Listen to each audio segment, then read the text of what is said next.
The Astariols were ancient crystals that, according to legend, were fragments of a powerful god who once descended to Earth. According to an ancient prophecy, they were to become fighters against all worldly evil.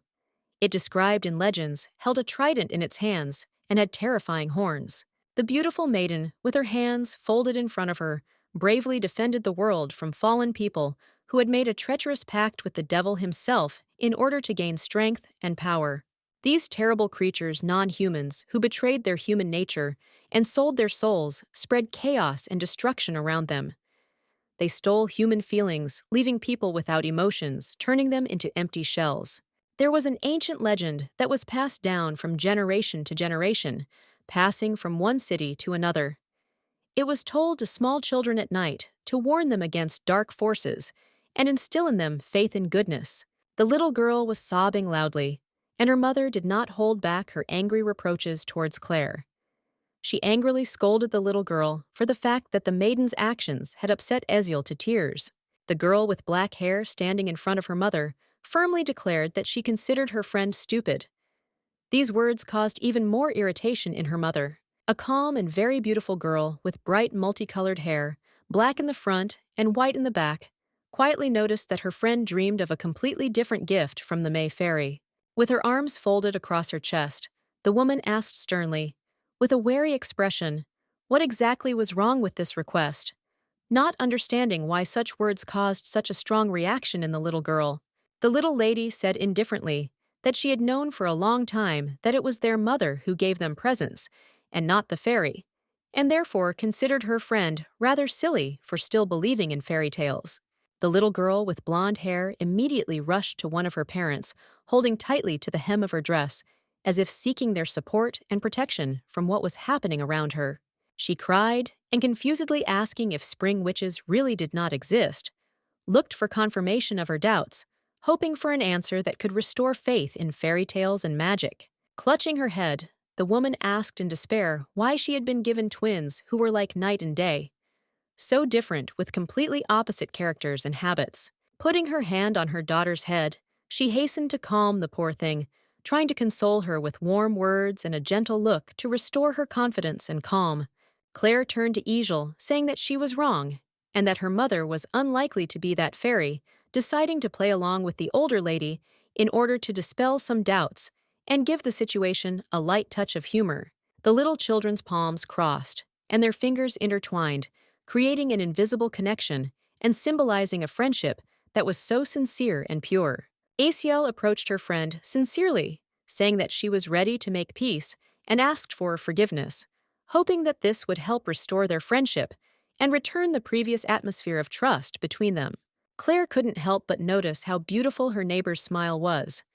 It shone like sunlight, filling everything around with warmth and kindness every time she smiled.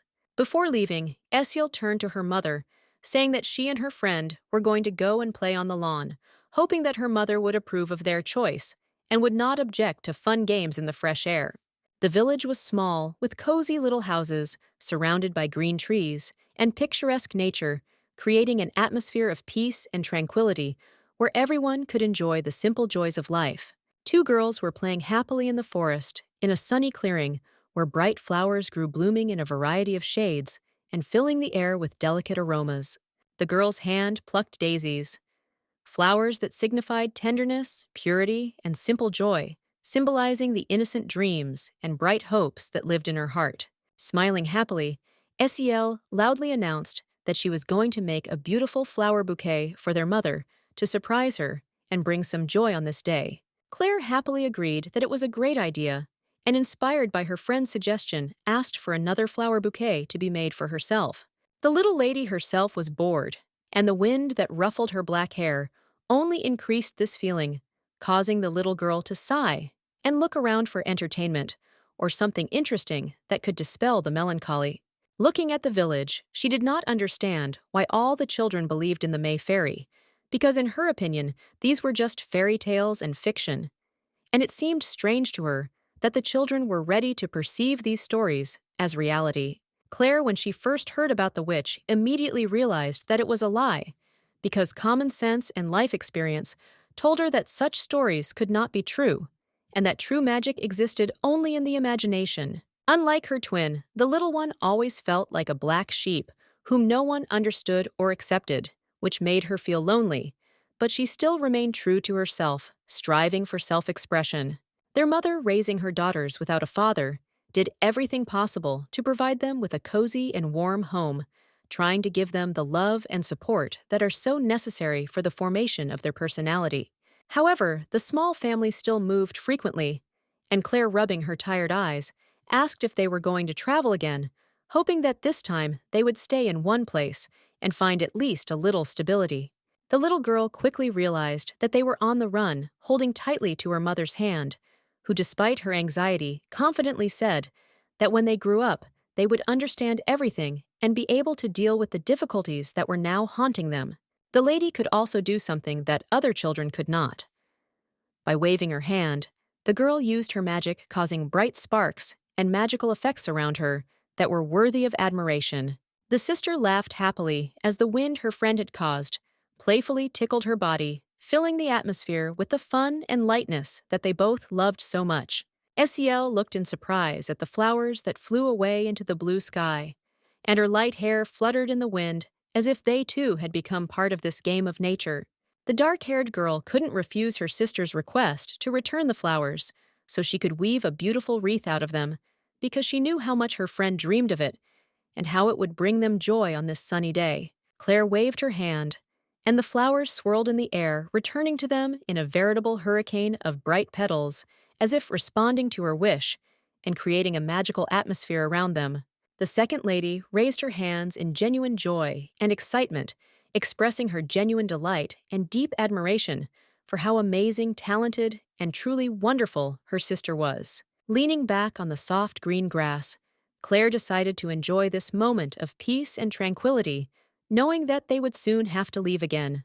Mother, who stood by the window with restraint and majesty throughout this entire time, watched with particular severity and tireless attention her girls who were frolicking merrily in the street. Boredom gradually took hold of the little girl, and in order to bring at least a drop of magic into her gray, monotonous days, she began to cast a spell, rubbing her fingers, in the hope that one day magic would help her meet other children just as unusual.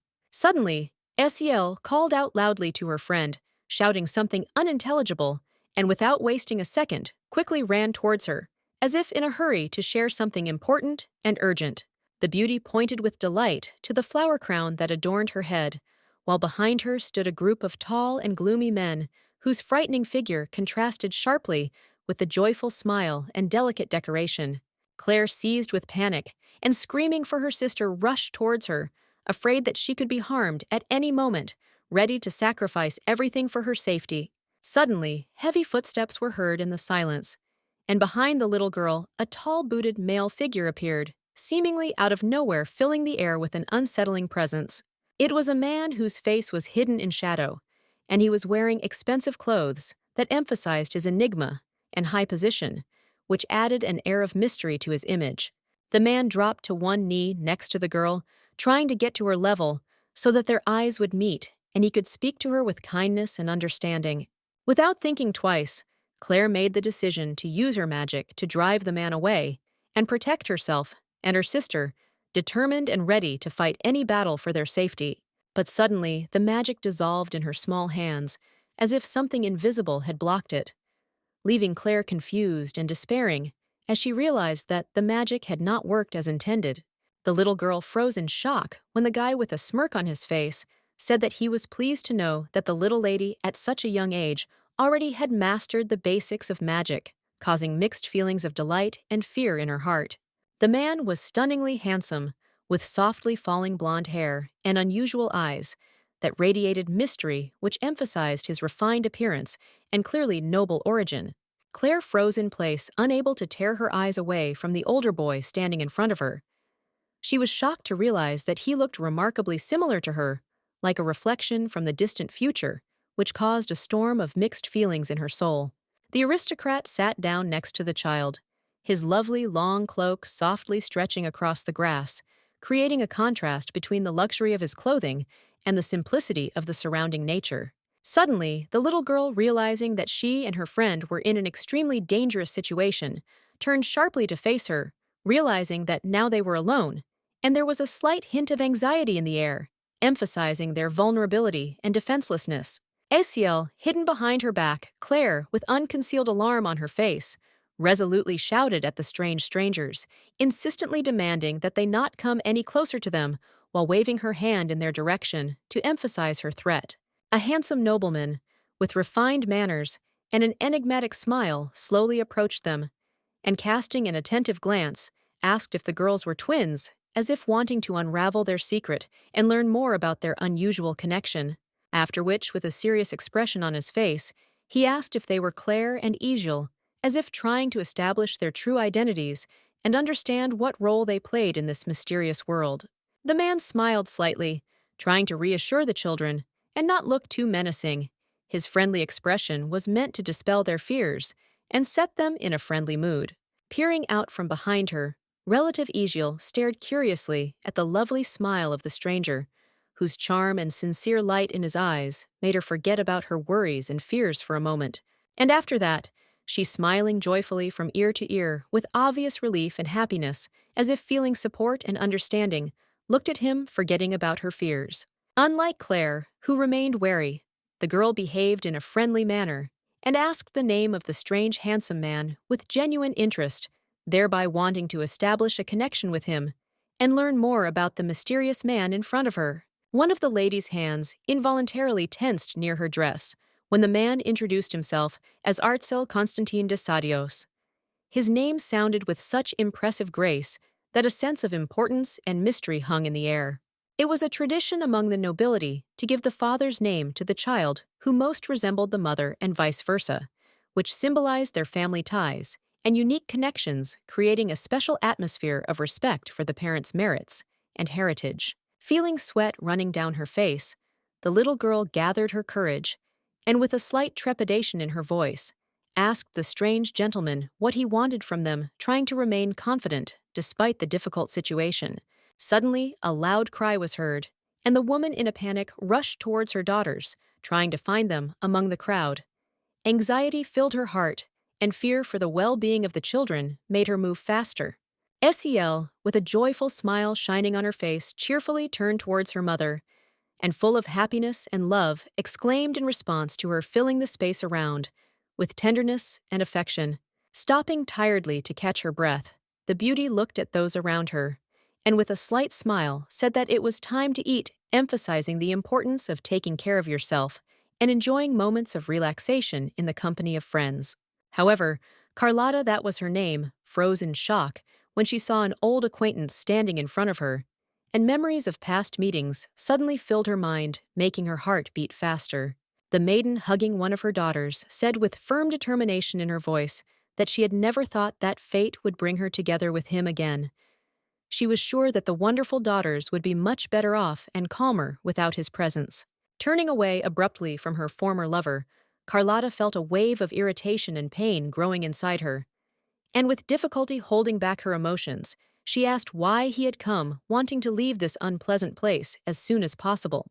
The Duke hastened to stop the lady with a serious expression on his face, declaring that circumstances had changed and he could not let her go so easily, because now their destinies were intertwined and new horizons full of surprises were opening up before them.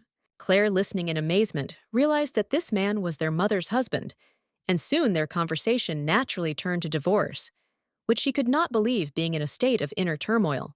Constantine explained that it was simply impossible to continue like this because his former lover had almost been executed in the past, and this event had left an indelible mark on his soul. Suddenly, Isiel, realizing that her mother could have died, burst into loud cries that could not help but attract the attention of those around her, like a cry for help, asking for support and understanding. Carlotta, seeing that the little girl needed support, quickly approached her and hugged her tightly, trying to calm her down, saying tender words that now everything would be fine, and together they would cope with any difficulties. At this moment, the aristocrat's face reflected deep feelings.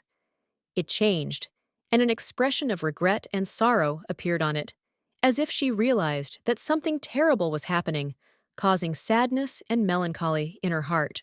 It is quite possible that he felt deep guilt that his pregnant wife had been forced to flee because of his actions, and this feeling tormented his soul like an unquenchable spark, reminding him of the consequences of his decisions. Hugging one of the girls tightly, the mother muttered in a low voice that if the only way for her to survive was to live as the Duke's wife, then the nobleman should tell everyone that the lady was dead to give her a chance for the future. In a cold tone, Carlotta ordered her ex-husband to inform everyone that a person of royal blood could not survive outside the palace walls and left this world in the shadow of cruel circumstances. The lady herself was content to continue raising her girls, remaining out of sight, unnoticed, and quiet, like a shadow that carefully guards its loved ones, not wanting to attract unnecessary attention and danger.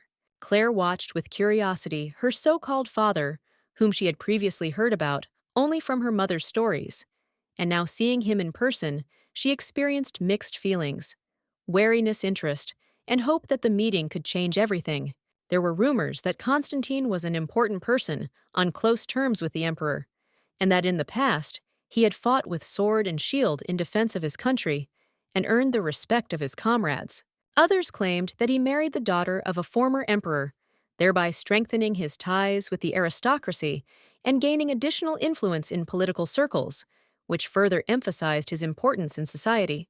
And then he raised the fiery torches and began a rebellion against the tyrant, inspiring people to fight for freedom and justice, as if igniting hope for change in their hearts. Mother, being a representative of ancient royal blood, proudly wore not only a crown, but also exquisite jewelry as a symbol of her high status, and maintained majestic manners and noble posture like a true aristocrat. Claire's grandfather, who preceded the emperor, was a cruel tyrant, who stopped at nothing to use a terrible curse on his own sister and then murdered her in cold blood to seize the throne and assert his power.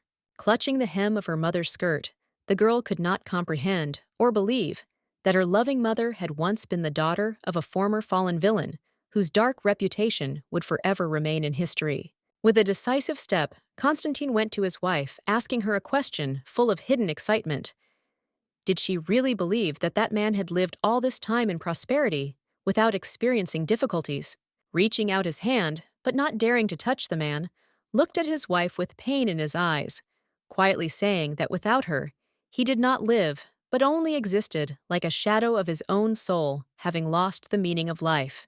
Waving his cloak and turning sharply, the aristocrat calmly, but with firm confidence, asked to escort the girls to a safe place, because it was about to get dark quickly, and it was too dangerous to stay here. In the distance, a magnificent red carriage awaited them, decorated with exquisite details, and with a coachman sitting confidently on the box, ready to take them to a safe place away from the impending danger. Leaning towards her mother's ear, Aziel asked quietly and carefully if they were going to ride on the wonderful transport they had dreamed of all these years, her eyes shining with excitement and anticipation. Claire did not particularly share her sister's happiness, for events had moved too quickly. Was this really a punishment for her complaining of boredom earlier, and now her own feelings had become an instrument of doubt?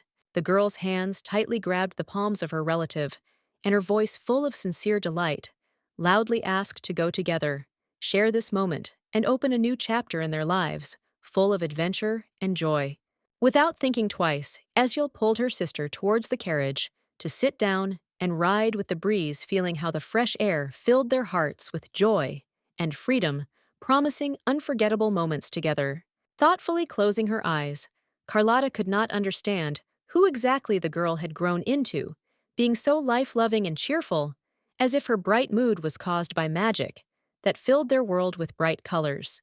The father approached the mother of his daughters, and gently grabbing her hand, said with a smile that it was definitely not him, meaning that Aziel's bright energy and love of life was the result of love and care, and not his harsh character. When Carlotta felt stressed, she would often gently rub her temples with her fingers, as if this would help her get rid of the inner discomfort and find peace. That's how, carefully observing her mother's actions, Claire understood that they were expecting another move, which would again bring into their lives not only a sense of uncertainty, but also a feeling of excitement mixed with sadness. This time, when the Duke carefully grabbed the lady's hands, It seemed that he already guessed about the strange habit and wanted to calm her down, giving her confidence with his touch to dispel anxiety and fear. The servants respectfully opened the doors of the transport for the little ones, allowing her to enter, and did so with such grace that even the most demanding passengers could not help but appreciate this gesture. Sel joyfully and enthusiastically described how incredibly beautiful it was inside, as if every element of the interior had been carefully selected to create an atmosphere of true comfort and splendor, making the heart fill with joy and admiration. The soft seats were decorated in exquisite shades, and the wooden walls gave the room a special charm. Everything around was done with impeccable taste and luxury, creating an atmosphere of coziness and elegance that could not fail to delight. However, the steps were too high, and so the man kindly offered his help to the little girls so that they could climb up easily and safely, avoiding unnecessary difficulties and fears. Constantine extended his hand and offered his support to his daughters, helping them into the carriage, ready for their journey. The gesture was full of care and consideration, and the daughters felt how important it was to have such a reliable and sensitive person by their side. Turning to face each other, the little aristocrats simultaneously uttered the word lady, clearly shocked that someone dared to call them that. The unexpected compliment caused them confusion mixed with pride. As light as a feather, the nobleman carefully grabbed Asiel and gently placed her on one of the seats, making sure that she felt comfortable and protected. Claire was about to say that she could handle it herself, but before she could utter a word, strong and reliable hands quickly grabbed her daughter under the armpits and lifted her up as if she were light and fragile. Now the girls were once again seated together on the soft and comfortable seat, and Isiel was genuinely glad of the comfort that surrounded them because it allowed them to relax, enjoy their company, and forget about all the worries that might trouble them. Constantine, in turn, could not help but notice that the clothes of the girl with dark hair were dirty and required attention because there was embarrassment in her look, and the unnoticeable stains on her clothes clearly spoke of her poor status. Before leaving, he added that as soon as he and her mother finished talking, they would immediately return to be there again and support their girls during this difficult time. On one of the aristocrat's fingers, a wedding ring glittered, studded with precious stones, that emitted a soft glow and gave his hand a special elegance, emphasizing his status and refined taste. The nobleman was somewhat reminiscent of a wolf, who, following barely noticeable tracks in the snow, persistently searched for his runaway wife, showing determination and instinctive confidence, as if he knew that no obstacle would stop him on the way to his goal. He howled with inconsolable grief, unable to come to terms with the tragedy that had happened, and changed his life forever, leaving a deep wound in his heart and a spiritual emptiness that could not be filled by anything. Politely, like a true gentleman, Constantine extended his hand to the lady impatiently, awaiting the necessary answer. Hoping that this moment would be the beginning of something wonderful, the woman accepted the help gratefully, stepping carefully up the slippery steps of the carriage, and finally sat inside, feeling a sense of confidence and hope for the best growing within her. Taking a deep breath, Carlotta asked her husband where he was going to take them, and was relieved to hear in response that a safe place had been found, not far from here, where they could hide from danger and rest. However, at that moment, a loud cry was heard, and a small hand reached out to her with a white and innocent flower, which seemed to glow against the disturbing surroundings, reminding her of purity and hope even in the most difficult times. Smiling happily, Aegil held out her gift with trepidation, giving the stranger with whom fate had brought them together for this brief moment a moment of warmth and joy that could brighten a gray day and add bright colors to life. Constantine was clearly at a loss, looking in surprise at his daughter, who seemed to be glowing with happiness and innocence, filling the atmosphere around them with joy and childish innocence. Stunned by surprise, he listened as Isiel excitedly explained that it was a rose hip, one of her favorite flowers, which brought back tender memories of a carefree childhood and magical moments spent in the garden.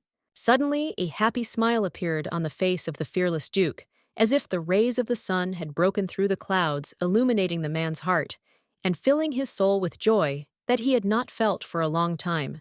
But at that moment, Mother sternly ordered Aegil to return back to his place so that they could continue on their way, and Mother's commanding voice brought clarity to the chaos that had arisen around them, forcing everyone to focus on the journey.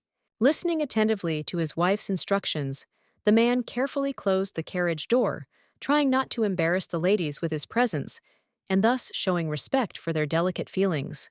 However, as soon as he left and turned away, the man continued to smile, enjoying his daughter's gift, which was a beautiful flower, gently inhaling the scent of this plant and enjoying its beauty.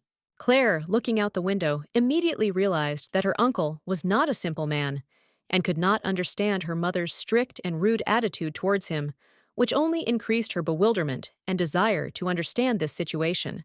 Suddenly, Asiel jumped up on the seat next to her sister and, with genuine delight, said that she would like to travel by carriage all the time, enjoying the fresh air and scenery. Carlotta looked as if she had long been accustomed to traveling on such expensive and luxurious transport that amazed the imagination and caused admiration. Noticing her daughter's attentive and insightful gaze, she couldn't help but ask what the little girl was thinking about, but she just waved it off as if trying to hide her thoughts and feelings from the outside world. The servant, noticing her distressed expression, could not contain his anxiety, and Carlotta, feeling agitated, clasped her hands in confusion, fearing for the future of her family, which seemed to hang in the balance. The girl herself wanted to tell her mother a lot, but at some point she realized that now was not the best time for this, and that some answers might be too painful or difficult to voice.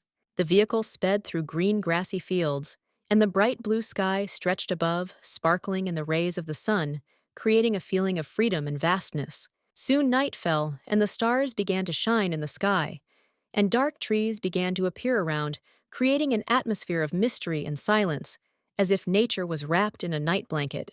Claire, lost in thought, looked out the window, while her sister slept sweetly next to her, pressed against her shoulder. Drool flowed from Egel's mouth, and this only added to the tenderness of this touching scene, complete peace and serenity. Suddenly, the Duke's voice was heard informing the ladies that they would soon arrive at their destination. A voice full of confidence and importance, which brought a note of excitement and curiosity into the atmosphere of expectation, making the ladies' hearts tremble. Rubbing her eyes, Claire stepped out of the carriage, and at that moment, Carlotta and her father carefully carried the sleeping Egil in their arms, creating a touching picture of family care and tenderness that filled the air with a feeling of warmth and love. As soon as the baby's eyes opened, they swelled with surprise and delight when the beauty that she could not help but admire appeared before her. The bright colors of the surrounding world and the magical details of the landscape caused her genuine delight. Their new home was huge, like a palace with majestic facades and luxurious interiors. Loyal and devoted servants were already awaiting their arrival, ready to greet the family with joy and respect. Carlotta, without any surprise, calmly and silently moved forward, passing the servants who watched her with curiosity, carefully carrying Egil in her arms, confidently walking through the majestic halls of the new house. Claire, observing her mother's behavior, realized that she had once been part of this strange and luxurious world, which was so contrasted with their current life, leaving in the girl's heart a feeling of mystery and a desire to know more about her mother's past. For the first time, she saw women with their heads held high, as if they were members of the royal family, real aristocrats, which filled her heart with admiration and the desire to become like them, to perceive all the graces.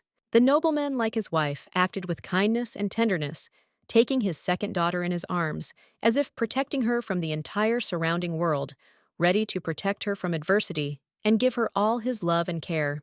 Quietly, with a little concern, the man asked his wife if she didn't like their new home, which he had carefully chosen, hoping that it would become a cozy and comfortable nest for them. To this, the aristocrat responded with obvious sarcasm that of course she liked it, but the presence of her former lover in this situation was completely unnecessary and only caused inconvenience. Closing his eyes, Constantine expressed his joy that he was able to please the princess, speaking absolutely seriously, unlike his wife, who was always critical. The maids, showing courtesy and respect, politely opened the door to their masters. At that moment, a bright light poured in from within, illuminating the space and creating an atmosphere of magic and anticipation. The man loudly declared that the lady was the daughter of the former emperor and the niece of the current ruler, and therefore the overthrow of the previous monarch could not affect her in any way. Carlotta didn't react to this in any way, but simply walked forward confidently, adding that before discussing serious issues, they should first put their daughters to bed and then have a calm and thorough conversation. But at that moment, the aristocrat's eyes widened in shock when she heard Constantine loudly declare that the emperor had pardoned his wife after the duke removed his name from the list of the founders of the empire. The castle was especially beautiful at night, when the light softly poured from the windows, creating a magical atmosphere, as if it was enveloped in a golden glow, attracting the eyes and filling the hearts with romantic dreams. Turning to her husband, the lady loudly declared that he had gone crazy for committing such a stupid and absurd act, which called into question male common sense and entailed unpleasant consequences. To this, the aristocrat replied with slight contempt that of course she had not asked him for anything, and this act was his own decision, which he did not intend to regret despite her displeasure. Disheveled and slightly agitated, Mother turned to Claire with a request asking her to take her little sister to her room and put her to bed. Mother herself wanted to talk to their father alone to discuss important matters. Claire, without hiding her concern, demanded that her mother promise that she would not say a single word that she might later regret realizing how important their relationship was and how easy it was to hurt loved ones. After this, the little girl explained that all her life she could not understand why she was different and so different from other children because she had a unique ability, wind magic, which distinguished her from her peers. At that very moment, the force swirled around the room, embracing the baby's parents, like a gentle touch, enveloping them in warmth and love, filling the atmosphere with magic and tranquility. The hand clenched into a fist, and in that moment the magic disappeared, leaving behind only a slight sense of loss. The last ray of light faded into impenetrable darkness, leaving behind an oppressive emptiness and silence in which neither joy nor hope could be heard. Closing her eyes, the girl continued to tell that she did not share her powers with her mother because she considered it abnormal and did not want to upset the former princess, believing that unusual abilities could cause discontent. Carlotta was a self-confident woman, sometimes even selfish, showing her strong personality and independence, which made her a noticeable and memorable figure in society. But Claire could not help but notice how attentively and caringly she looked at her mother, because she was often worried and anxious. Because of this, the little girl often considered herself the main cause of her mother's pain, feeling guilty for her worries and suffering. There was a noticeable difference between the girls. When Ijil was learning her first words, the other daughter could already easily read books and construct entire sentences, which emphasized their different levels of development and abilities. The mother often reached out to her daughter, with light hair, always holding her arms ready for a hug. Thus she wanted to give her warmth and care that could soften all the experiences and worries. Claire, like the black sheep, stopped feeling like a child as she grew older. She realized that she had become a full-fledged person with her own thoughts and feelings that set her apart from those around her. The little girl could not imagine how painful it was for a mother to look at one of her daughters, who was unlucky enough to be born without feelings, realizing that such a loss makes their relationship more difficult and causes anxiety and sadness in the heart. The birds began to sing loudly as they perched on the tree branch, and a new day began filling the surrounding world with fresh sounds and aromas, promising new opportunities and adventures. In a clearing surrounded by trees and green plants stood a small wooden house that seemed to fit perfectly into the surrounding nature, creating an atmosphere of coziness and tranquility. An old woman standing next to another woman was doing household chores and complaining about Claire claiming that she was a strange child with no emotions. She also recalled that there was a temple in which children similar to her lived. At the mention of handing over my own daughter to a temple for special people, something unexpected happened. The basket of fruit suddenly fell, and the apples, as if emphasizing the anxiety of the moment, scattered on the ground. Carlotta, overcome with anger, chased the assistant out of the house, reacting furiously to the offensive words about the baby, and slammed the door behind her with force, as if wanting to protect her daughter from other people's discontent and condemnation. Claire herself could not help but notice, looking at her mother's back, that she was constantly crying because of her, and even drove away their nanny, feeling guilty for having become the cause of such suffering and worries in the life of her own woman. Esiel gently grabbed her sister's hand, looking sadly and tenderly into her big green eyes. They were different as day and night, but their bond remained strong despite all the differences.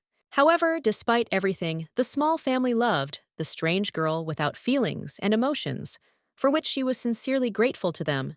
Feeling the warmth of their support and care, despite her unusualness, tears poured from her mother's eyes, and a smile shone on her lips, as if she was trying to hide her sadness behind a mask of joy, creating a contradictory feeling that Claire could grasp, feeling the depth of all the emotions. Standing opposite her husband and daughter, Carlotta listened attentively as the girl said that she felt guilty for the woman crying so often, and her heart filled with sympathy for the little girl. The woman finally agreed to answer all of her daughter's questions, but only after they put their little sister to bed. At that point, it became clear to her that it was important to take the time to give each of them full and honest answers. Thus, Claire was left alone with a mysterious uncle who unexpectedly turned out to be their father, and this discovery caused a storm of emotions and bewilderment in her, because she could never have imagined that their destinies were so closely intertwined. Feeling uncomfortable and ashamed, the girl looked away, hoping that her mother would return soon and the baby would be able to get off her parents' hands, thereby avoiding the awkward situation and returning to her usual calm. The Asterials were those who from the heavens closely watched over the people on earth and maintained order throughout the world, as stated in the Holy Scriptures, which prescribed them to protect and guide humanity on the right path. They were fragments that fell from the heavens' demigods with unique abilities who remained to live on earth even after they had fulfilled their heavenly duty, continuing to influence the destinies of people. Thoughtfully, Claire reflected on how the modern Astrials were significantly different from those described in the books about the gods, and it seemed that their essence powers and even human traits were transformed.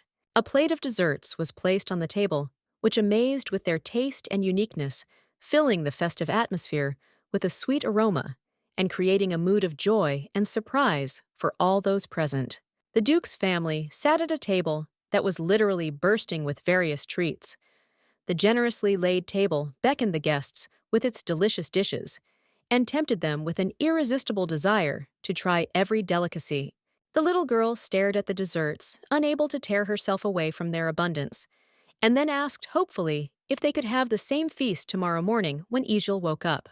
The aristocrat nodded quietly, supporting his daughter's words, and with a kind smile in his eyes, he thought about how wonderful it was to spend time at the family table, enjoying the communication and delicious food that always united them. Claire herself could not understand whether the strange man was a demigod, because his smile seemed surprisingly human despite his divine appearance. And this contradiction only increased her internal doubts and desire to unravel his secret. The butler bowed politely, wishing his masters a pleasant appetite. His face lit up with a kind smile, and his demeanor emphasized respect and devotion to their well-being. A deathly silence fell between the members of the small family. No one knew how to begin a conversation, and the silence, like a heavy blanket, covered them, creating an atmosphere of awkwardness and confusion in which every word seemed too loud and out of place. The silence was broken by Carlotta, who asked her daughter if she really didn't want to try the delicacies and exquisite dishes that were brought to them from the kitchen, because such an opportunity would please any gourmet.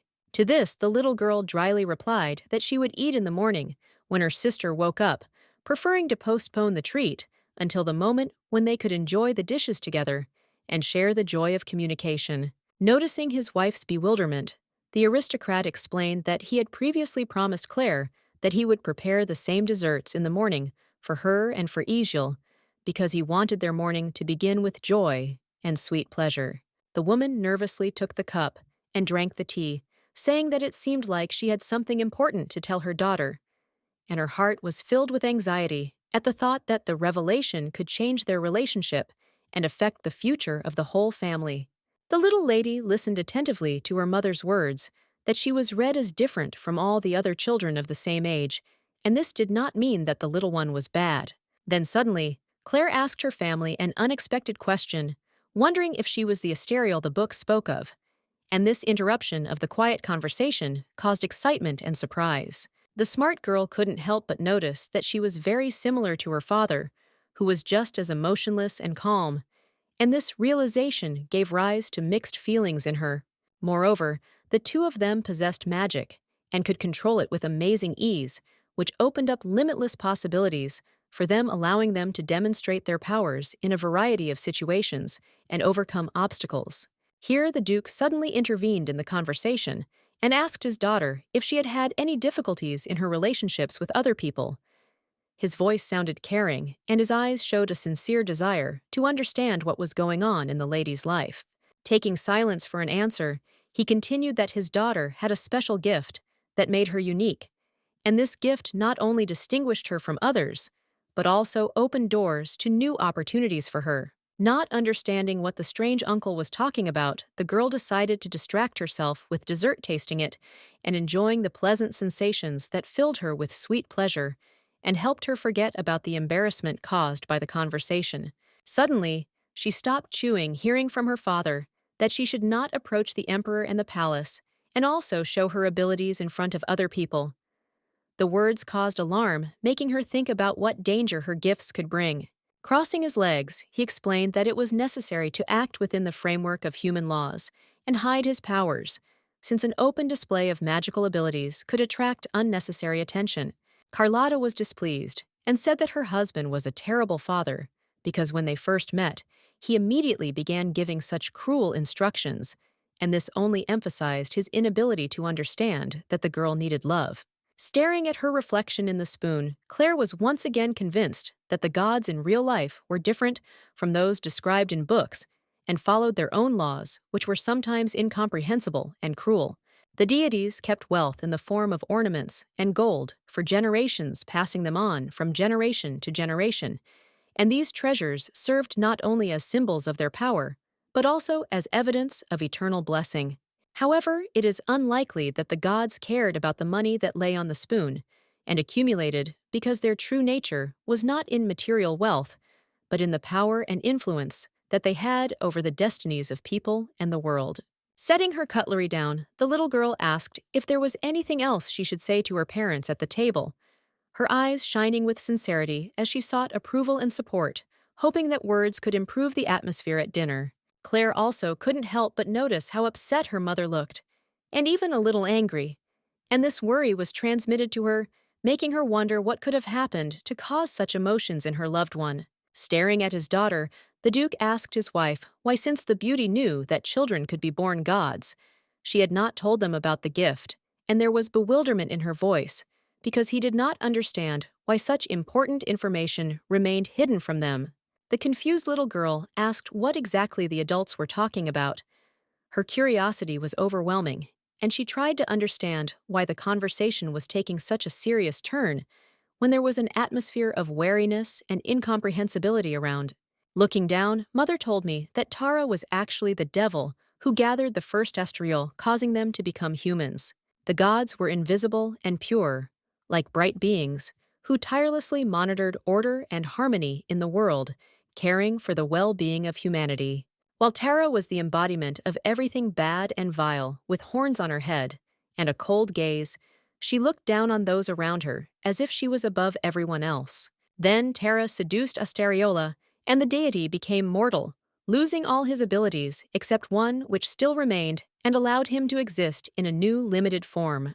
Still not understanding what Carlotta was getting at, the little lady asked what exactly the story meant and what deep meanings and subtexts lay behind his words, causing interest and bewilderment.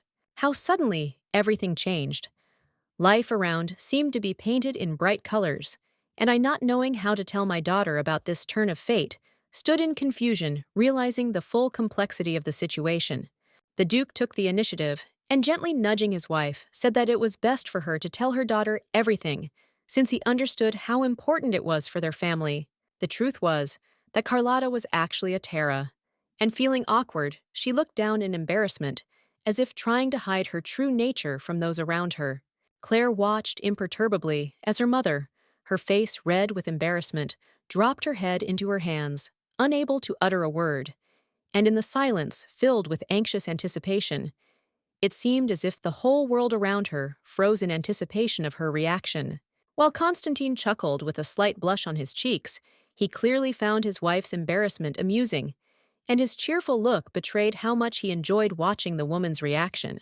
He also gave the girl a sincere smile, because this is how the Taras with Astrioles gave the gods emotions, filling their hearts with living feelings and warmth, which enriched their existence, making it brighter and more intense. Thus, the Duke felt the possibility of feeling awaken in his heart, and even the excitement of realizing his love for his daughter, whom he had never seen, filled his fragile soul with warmth and tenderness.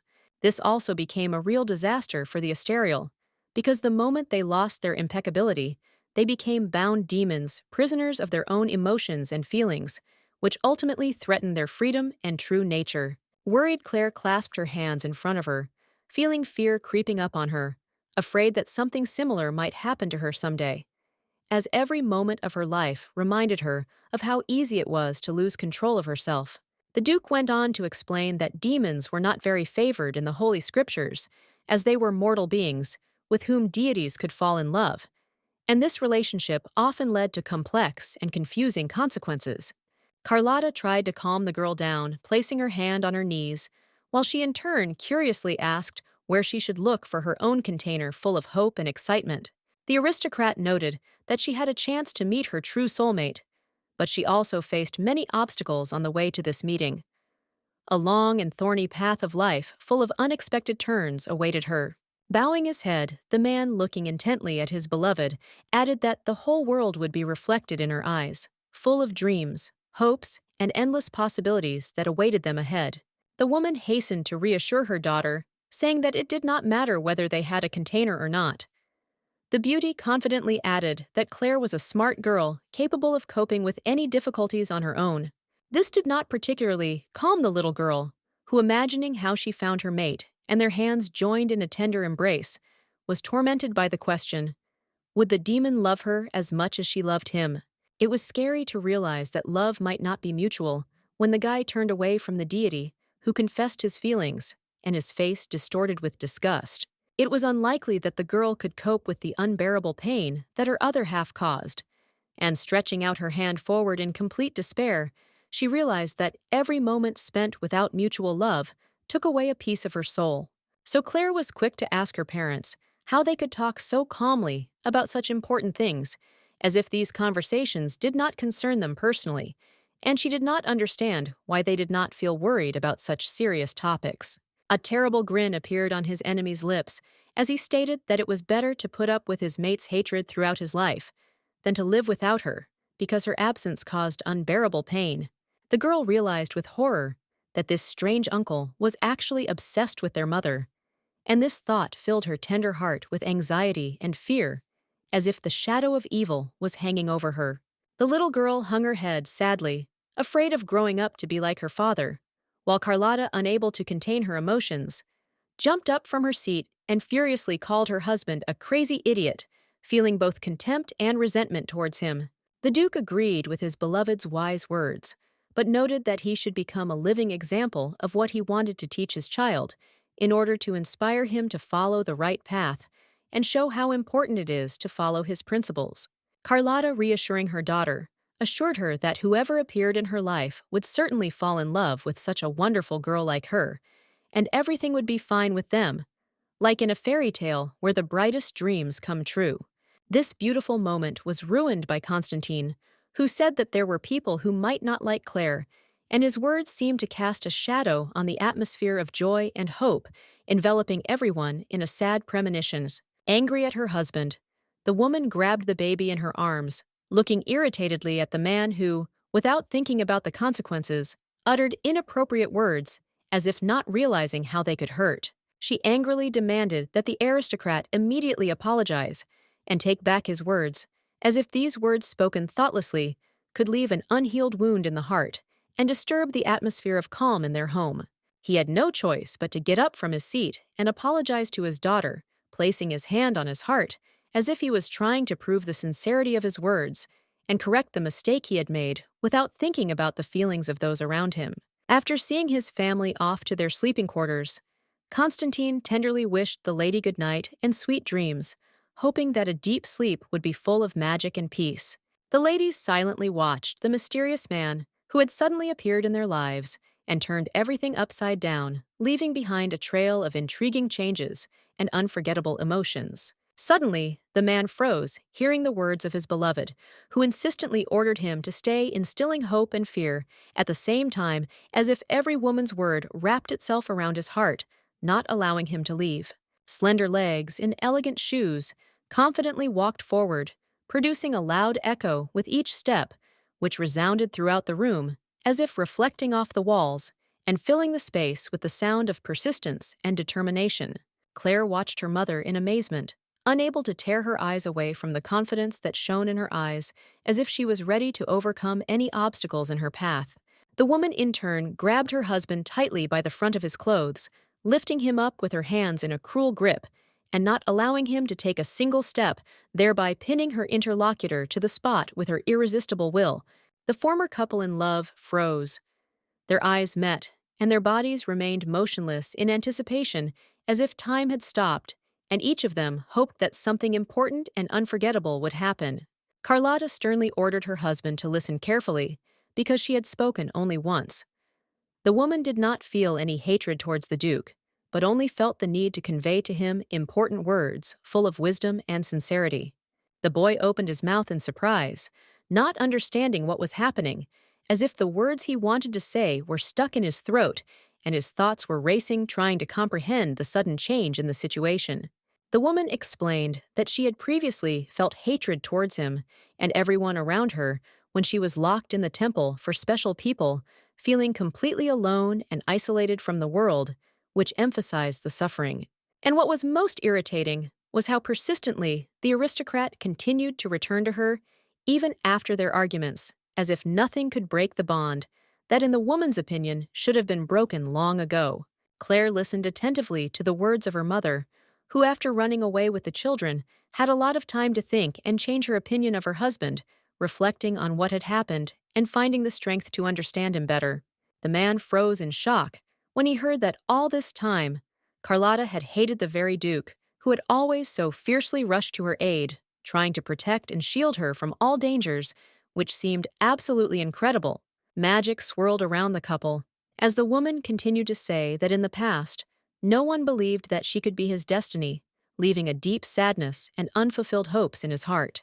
And then the girl hated all those who laughed at the god kneeling before an ordinary woman, not understanding that even the simplest feelings can have incredible power and meaning. Looking out the window in the darkness of the night, the girl could not admit her feelings for the deity who decided to bow before her, experiencing both awe and confusion from such an unusual meeting. However, now that Constantine never went back on his word, remaining devoted only to his beloved Carlotta, was able to believe that she had been his destiny all this time, realizing the full depth and significance of their connection. The woman instinctively approaching the man and blaming herself for realizing it only now held on tightly to his clothes and confessed her true feelings, as if afraid that these words might disappear as quickly as they came. The candlelight burned brightly, and the fire danced, creating a magical atmosphere, as if every moment was filled with living energy and mystery, and the soft flickering of light drew mysterious patterns on the walls. The nobleman's eyes widened at the lady's quiet confession, promising to confess her feelings if they ever met again, leaving him waiting and hoping that this meeting would still happen. Tara whispered into her god's ear that she had loved him all this time, as much as he had loved her, filling the moment with the depth and sincerity that permeated their connection. After this, the woman used her hands to push the nobleman away from her, so that space appeared between them, as if she wanted to restore the boundaries for a moment and consider her feelings. Involuntarily, she grabbed Claire's hand and pulled her along with her, and with confident steps, they headed down the long corridor, which seemed to lead them into a world free of pressure and anxiety, leaving behind all the worries and uncertainties. Now Carlotta looked different. A calm confidence appeared on her gentle face, like a light haze, and her gentle smile shone, giving her appearance a special warmth and attractiveness. The Duke himself froze like a believer who had received a revelation from God himself, unable to believe such a pleasant truth that had turned all his ideas about the world and love upside down.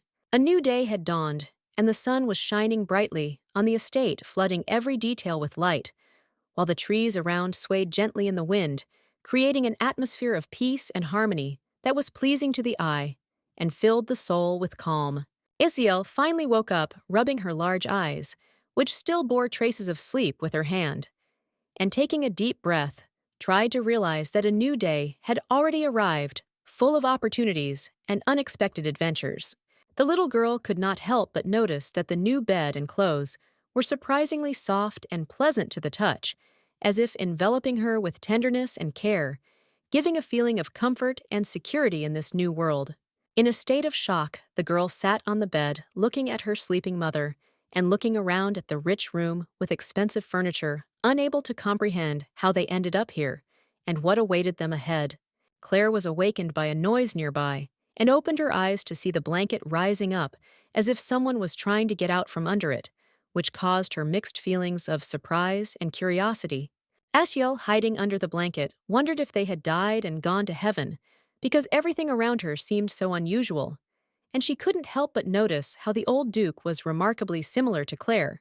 Squinting sleepily, the little girl remembered that her sweet sister had really wished for the May Fairy to bring their father back home, and this thought filled the woman's heart with hope and tender joy. Suddenly, the girl with loose hair wondered if their dad could be a good angel after this amazing meeting with a relative. With her mouth open in delight, Eziel offered her amazing version of events. Perhaps their father had lost his memory, and then suddenly, like a bright star, remembered them and decided to return to take them with him to heaven. The baby immediately covered her mouth with her hands when she realized that her mother was still sleeping and should not be woken up. She decided that it was better to wait so as not to disturb the sweet sleep of her beloved mother, which she needed so much. The maids entered the room, addressing the young ladies with a kind smile, offering their help in helping them gather all the necessary things and dress nicely. Claire did not at all share her sister's delight at the fact that they now had their own servants. She felt that this status brought no advantages, but only added complications and unnecessary expectations.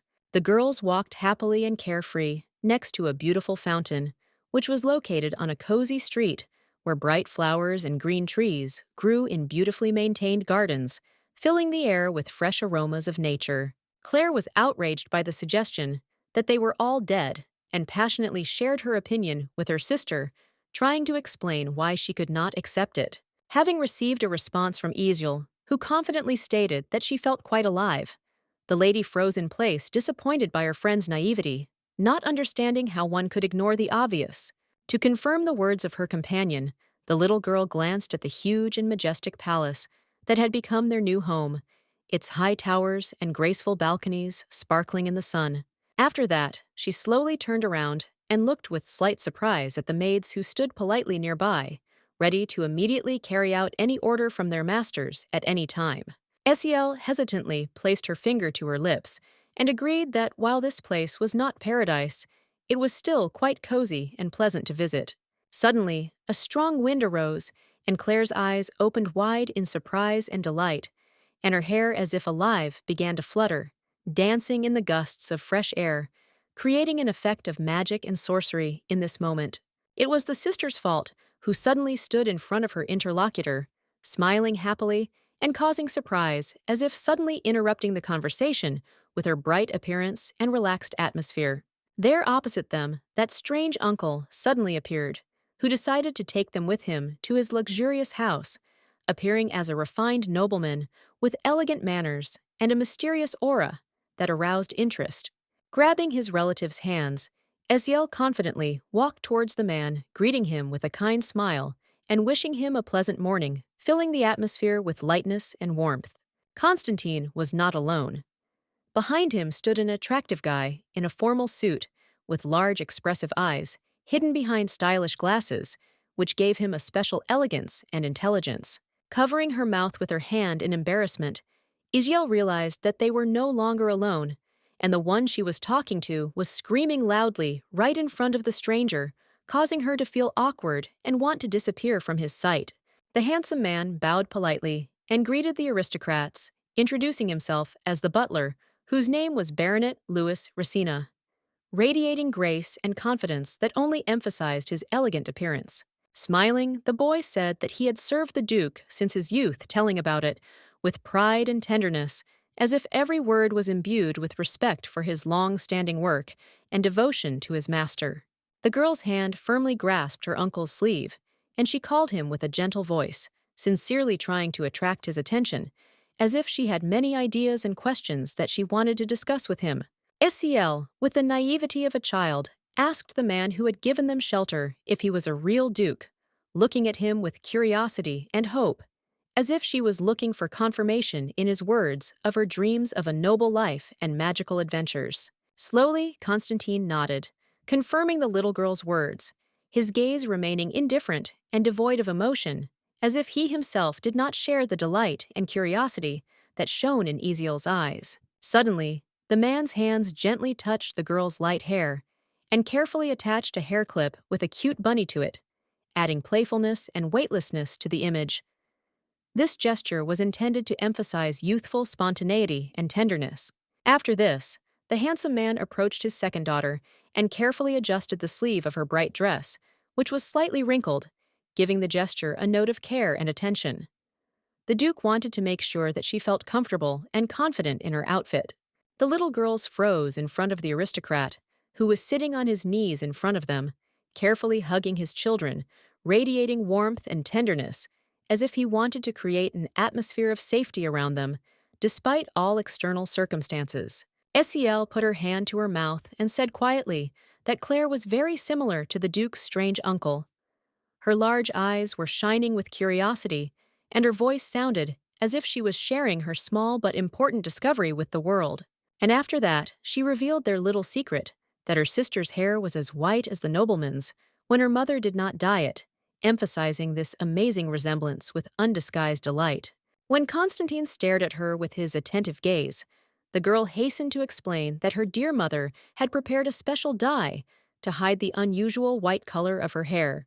With a smile on his face, the man agreed that Carlotta was undoubtedly a master of her craft, brewing potions beautifully and demonstrating true professionalism in this amazing art. Suddenly, Ciel, full of determination, turned to the nobleman with a request as well as with one delicate question that required special attention and tact, because she understood that every step could have a significant impact on their future relationship.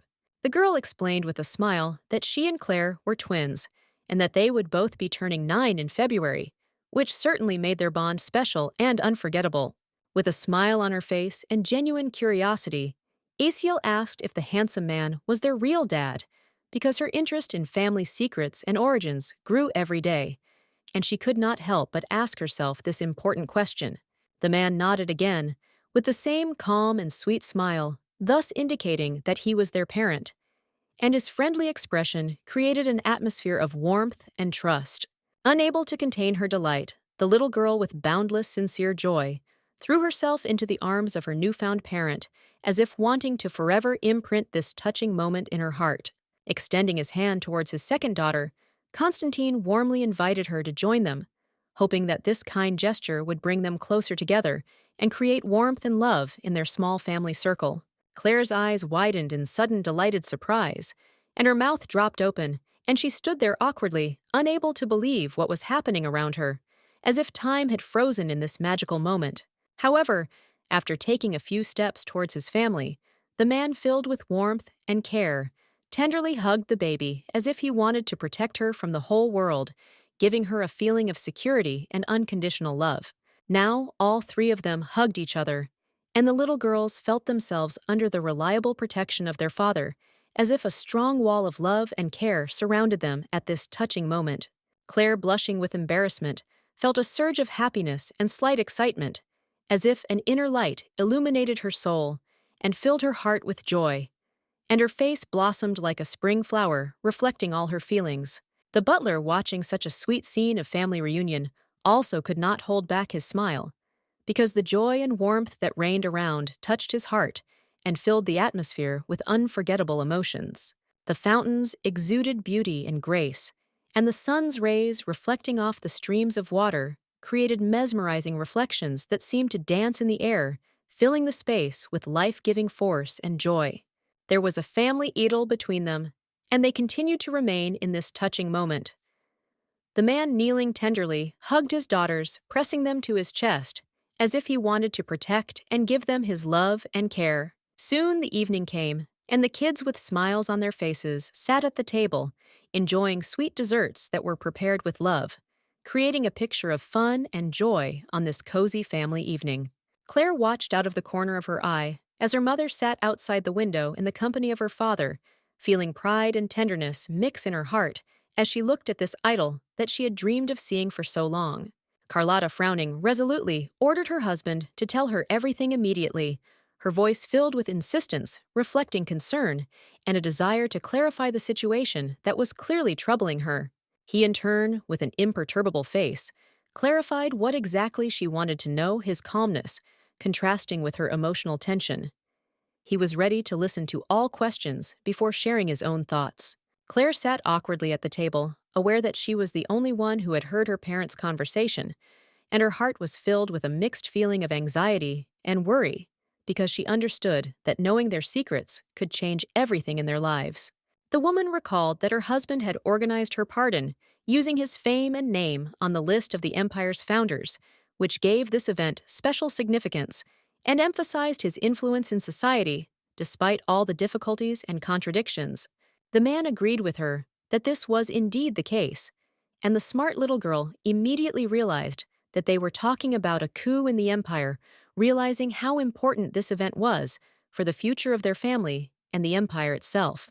Staring at her reflection in a cup of tea, the girl thought about how such events had not affected her before, but now they had become an integral part of her life, making her feel the seriousness and weight of what was happening around her. Thinking about it, Claire realized that after the coup and her mother's brother took the throne, the life of the young princess changed dramatically, plunging the beauty into a world of intrigue and responsibility that she could not have previously dreamed of. The previous emperor, in his quest to seize the throne and all power, had no hesitation in getting rid of his sister, using force to eliminate anyone who might stand in his way. The prince's life was extremely difficult at that time, and he barely survived, thanks to the help of his prisoners of war, who, despite all the difficulties, helped him survive, and eventually gain the throne, becoming the emperor. With her hands folded in front of her and her eyes fixed on her husband, Carlotta said with concern in her voice that he was definitely not telling her something, leaving her in the dark about what was really going on in their lives. Claire's eyes widened in surprise as the man explained that he had awakened the Fermata for the sake of his beloved and swore that Carlotta was his container filled with deep and unconditional love. The cup in her hands shook, and beads of sweat rolled down the little girl's face, like a reflection of excitement, revealing all the emotions she was experiencing at this tense moment. At the moment when the conversation turned to that very great Fermata, the woman could not help but cover her mouth with her hand, realizing the importance and depth of the topic being discussed, as well as the possible consequences of this discussion for everyone present. The lady, looking at her companion in bewilderment, called him crazy, and asked in surprise how exactly he managed to awaken that terrible creature that was terrifying everyone around. Esiel, happily unaware of what her parents were talking about, enjoyed the cakes and sweet desserts, enjoying every bite, and involuntarily smiling with pleasure. Fermata was a fiery phoenix with the amazing ability to grant any wishes and make deals while offering tempting and sometimes dangerous conditions. A man could gain incredible power, but if he did not fulfill his part of the contract, a terrible fate awaited him. He would burn in a bright fire, turning to ashes, as if his existence had never had a meaning. Also, everything that belonged to him was burning to the ground, while he limply stretched his hands up, trying to get help, but finding salvation in nothing. Looking at her innocent sister, Claire suddenly remembered the king who broke his oath and burned in fire along with his kingdom, leaving behind only ashes and the bitterness of betrayal. The priests, realizing the importance of protecting ancient secrets and magic, made the difficult decision to place the Fermata into a long and peaceful sleep in the temple, where he could peacefully await the time when his power would be needed again. Calmly and confidently, the Duke declared that he wanted the whole world to be convinced that Carlotta was his true love and faithful companion with whom he shared all his joys and sorrows. Taking a cup of hot tea in his hands, the man said that he was not worried about burning because he always spoke only the truth, and it is this that gives him confidence and peace in this world. Clutching her face with her hand, the woman muttered that her husband was a real madman who drove her to despair with his actions and strange ideas, plunging her into a world of chaos and misunderstanding. Covering her mouth with her hand, she muttered that everyone around her had previously thought that she and her father had bewitched the aristocrat and did not believe that their connection was sincere, believing that it was only the result of magic or a cunning plan. Suddenly, Esiel caught her sister's attention by offering her a delicious cake filled with sweet cream and fruit, which was so tempting with its appetizing appearance and tempting aroma. The girl leaned over and carefully stabbed the dessert that her relative had handed her with a fork, looking at it with curiosity, as if it were something unusual, and preparing to enjoy every bite of the sweet treat. A shudder ran through her body as Carlotta clutched her chest, wondering what this terrible spell was inspiring fear and anxiety, as if it was awakening the darkest corners of her mind. The nobleman tried to convince his wife not to be afraid, and to calm down, trying to put all the warmth and confidence into his words in order to dispel her fears and help her regain her peace. Smiling happily and leaning back in her chair, Isiel asked curiously what the cake full of sweet cream and delicate dough tasted like, as if she was expecting an amazing description of this delicacy. Sitting on the balcony, the girl shouted that the lemon with zest and cream must have been really delicious, and her voice was filled with joy and delight from the memory of the sweet delicacy.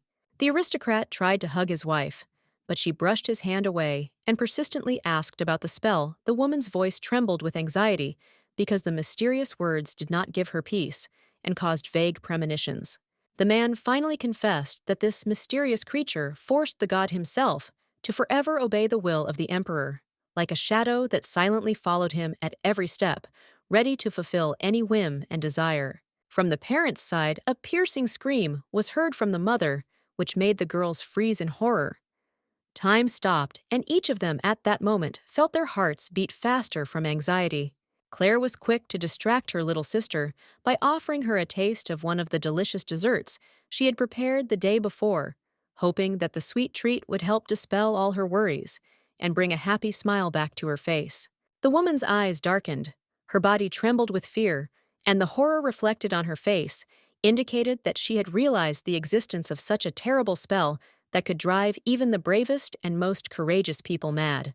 Sitting next to his beloved Constantine, explained that many people feared the gods even more than their own weaknesses, realizing that the powers of higher powers were capable of destroying destinies and rewriting history, leaving only ashes in their wake. Esiel happily muttered that the dessert was very tasty, but noted that such a delicacy was more suitable for her sister, who always preferred sour tastes, and enjoyed every drop of acid that added bright shades to life. The dessert was cut carelessly, and the cream ran down the edges, leaving marks and crumbs scattered, dirtying the plate, giving the whole moment a certain casual atmosphere. It showed carelessness and joy from a delicious treat. Carlotta lowered her head and muttered that it was unlikely that her husband would ever serve his father, since there had always been enmity between them and many unforgivable grievances that would not allow any kind of trust to be established. It turned out that Constantine had actually entrusted the key not to his beloved's father, but to a prince named Evan, thereby bringing unexpected consequences into their lives and causing many misunderstandings that were just beginning to unfold. The maiden dreamed that her husband would not be under the spell, and tears quietly rolled down her cheeks while she sat next to him on the sofa, feeling immense melancholy and helplessness in the face of their common misfortune. Smiling carelessly, the boy declared that he was ready to serve the emperor and the prince until death. But there was a slight irony in his voice, because despite everything, he still felt happy finding joy in his duties and loyalty. The lady did not share his joy, for despite the power of the Fermats, he was still just a dog of the empire, forced to submit to cruel rules and demands that suppressed his true self and dreams of freedom. The Duke explained that, if it were not for the spell cast on the lady and her incredible strength, The emperor would hardly have agreed to pardon his beloved, leaving their fates in the hands of cruel circumstances and unpredictable decisions. A piece of cake with delicate cream and bright orange sauce balanced cheerfully on the fork, adding not only a rich taste, but also a sunny hue to this delicious treat, attracting the eye and whetting the appetite. It became apparent that Mom had cast a spell, and Dad was the target of the curse, tightly bound in chains that tied him to unknown forces, leaving the family in a state of despair and fear of what might happen next. The girl realized that the truth was nauseatingly bitter, in sharp contrast to the sweet dessert she had just tasted, and this realization left an unpleasant aftertaste in her soul. Having confessed their love for each other, the woman could not understand why this feeling brought such deep unhappiness, as if the joy she expected was hidden behind the clouds of anxiety and uncertainty that obscured her heart. Looking down at the floor, she added that she valued him above all else, and therefore sincerely wanted her husband to be happy, even if she had to sacrifice her own desires and feelings to achieve this. In a cold tone, the man asked, since when she started thinking about others, as if his words were sharp as a blade, tearing apart the remaining thread of trust and understanding between them. This caused bewilderment in the lady, while the Duke remembered the events of the past, perfectly every moment of which continued to torment him with memories and left scars in his soul that did not heal over time. On the wedding day, the beloved, full of despair, tried to commit suicide in front of everyone, shocking the guests and leaving them confused because the joy of this celebration was instantly replaced by grief, and a desperate step forever changed the course of events. After the aristocrat confessed that she was his soulmate, the woman bitterly reproached him and threatened to commit suicide if anyone dared to tell about it. Sitting next to his wife, the guy added, not without irony, that they had been married for 3 years already, and every day of their life was filled with new scandals, full of passion and unexpected turns.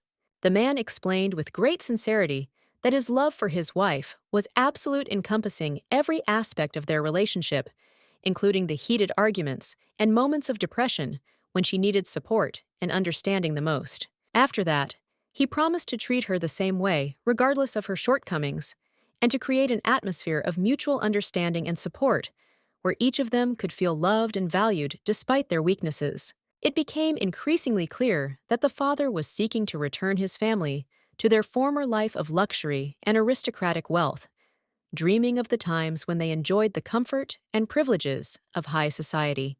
The mother, full of tender feelings for her husband, did not want to return to her native land because her heart was attached to him, and she also did not want to live in a snake's nest full of dangers and betrayals. The tired girl stared thoughtfully at the table, immersed in her thoughts, and pondering how she could solve this difficult problem that was bothering her so much. The palace, majestic and huge, radiated beauty, sparkling in the bright sun, which slowly sank beyond the horizon, painting the sky in amazing and magical shades of the sunset, creating an incredible spectacle that captivated everyone. Carlotta, lost in her thoughts, carefully examined the painting, not taking her expressive green eyes away from the amazing details that captured her attention and evoked real emotions in her soul. After this, she resolutely turned to the Duke with a question about the whereabouts of his daughters, to which he replied that they were happily strolling in the picturesque garden, enjoying the warm, sunny day and fresh air. The man, leaning against the door, looked into the distance, turning away from his wife, and sadness and longing could be seen in his eyes, as if he was looking for answers to questions that were haunting him. But suddenly, his gaze was drawn to the screams coming from below, from the ground, and he alert turned his attention to the source of the noise, feeling how the tension in the air was growing with every second. There on the ground, the daughters were happily playing using Claire's magic. Eziel was laughing happily, running around in circles, without a care, creating an atmosphere of happiness and magic around her, and their laughter echoed throughout the garden. The parents, with tender smiles on their faces, watched their children quietly and sincerely rejoicing that they were having such a fun time, filling the air around them with joy and carefree laughter. The man became wary when he heard that his beloved wanted to leave soon and take the children back to the village, and anxiety and reluctance to part with those who brought so much happiness to his life flared up in his fragile heart. Coldly, with genuine determination, the lady declared that she had no intention of returning to the palace and was ready to reclaim her title of princess, feeling within herself the strength and independence she had sought for so long. The adults looked at each other, understanding the tension of the situation. The lady wanted to leave, to abandon everything and everyone, and the man, not wanting to let go of his family, felt unbearable pain from the thought of separation, which could not be avoided just like that. The girls grew up without a father, and this loss left a deep mark on their hearts, but they learned to live without him, relying on each other, and building their lives full of joy and hope, even without the presence of a loved one. Constantine bitterly said that he had sworn an oath to the phoenix to convince everyone that Carlotta was his true mate, but in the end, his beloved herself did not believe it. The words only increased his own feelings of hopelessness and loss. Unable to justify herself, the woman looked away, feeling a heavy feeling of guilt and despair growing in her chest, realizing that words could not fix the situation and restore the trust that had been lost. The aristocrat had enough of quarrels and separations. He simply wanted to stay close to his wife, striving to restore harmony in their relationship and bring back those happy moments they once shared. The lady stood up from her seat and, slightly bowing her head, apologized, but she had no intention of changing her decision, remaining firm in her intentions and convictions. Despite the persistent persuasion of those around her, the man considered his beloved's behavior arrogant and cold, and deep down he was even ready to accept pity with his Tara, if only she would turn to face him again and admit that their relationship deserved a second chance. The girl's forehead furrowed at these words, because he knew how ashamed and awkward she had been then, and his reminder of that moment only increased the internal tension, making her heart beat faster from the surge of emotions. Her hands clenched into fists, reflecting the internal struggle and growing tension, as if she was trying to suppress the storm of feelings that had stirred in her soul from these painful memories. Coming closer to his beloved, the handsome man rudely asked if she had been ashamed, then she had the right to behave so arrogantly and hypocritically, now emphasizing that such behavior did not correspond to a woman's own feelings. Disappointed, the lady replied that she did not understand how she could have lasted so long with such a scoundrel as he. Harsh words cut the air, full of reproach and pain, as if finally putting an end to their complicated relationship.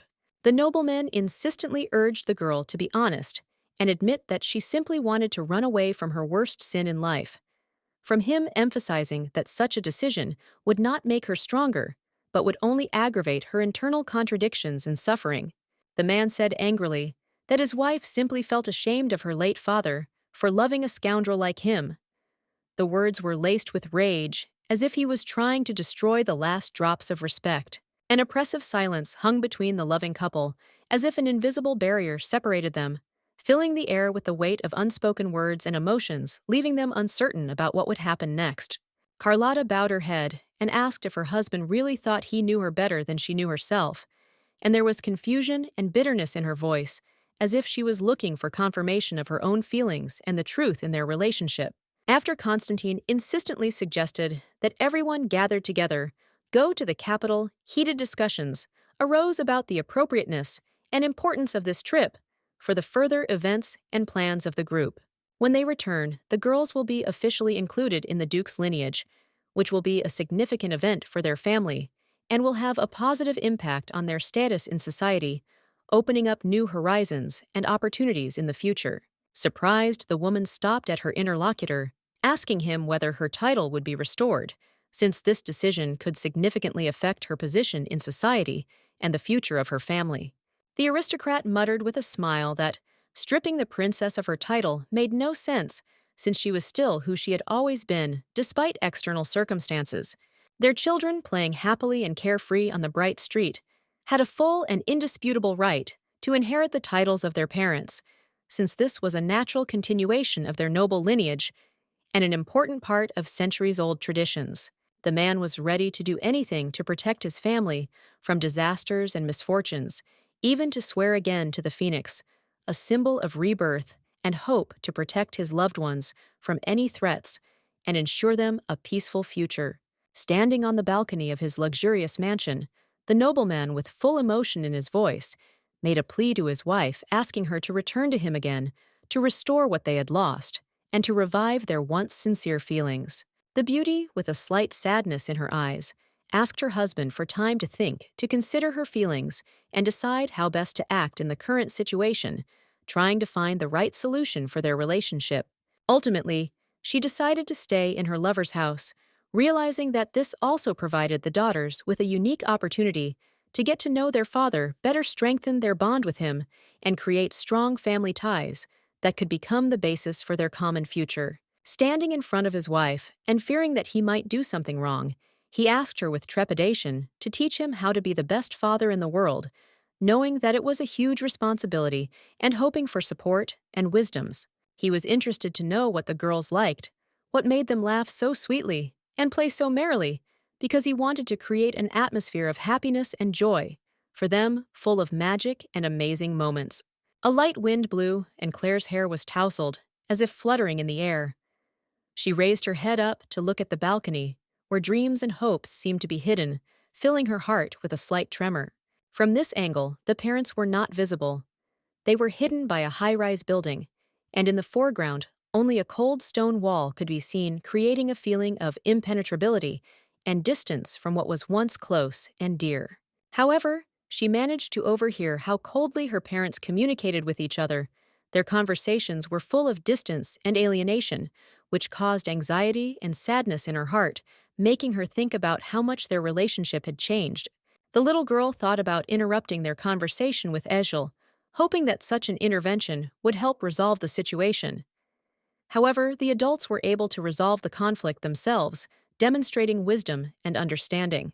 Suddenly, the twin with the wreath on her head stopped and asked where her parents were.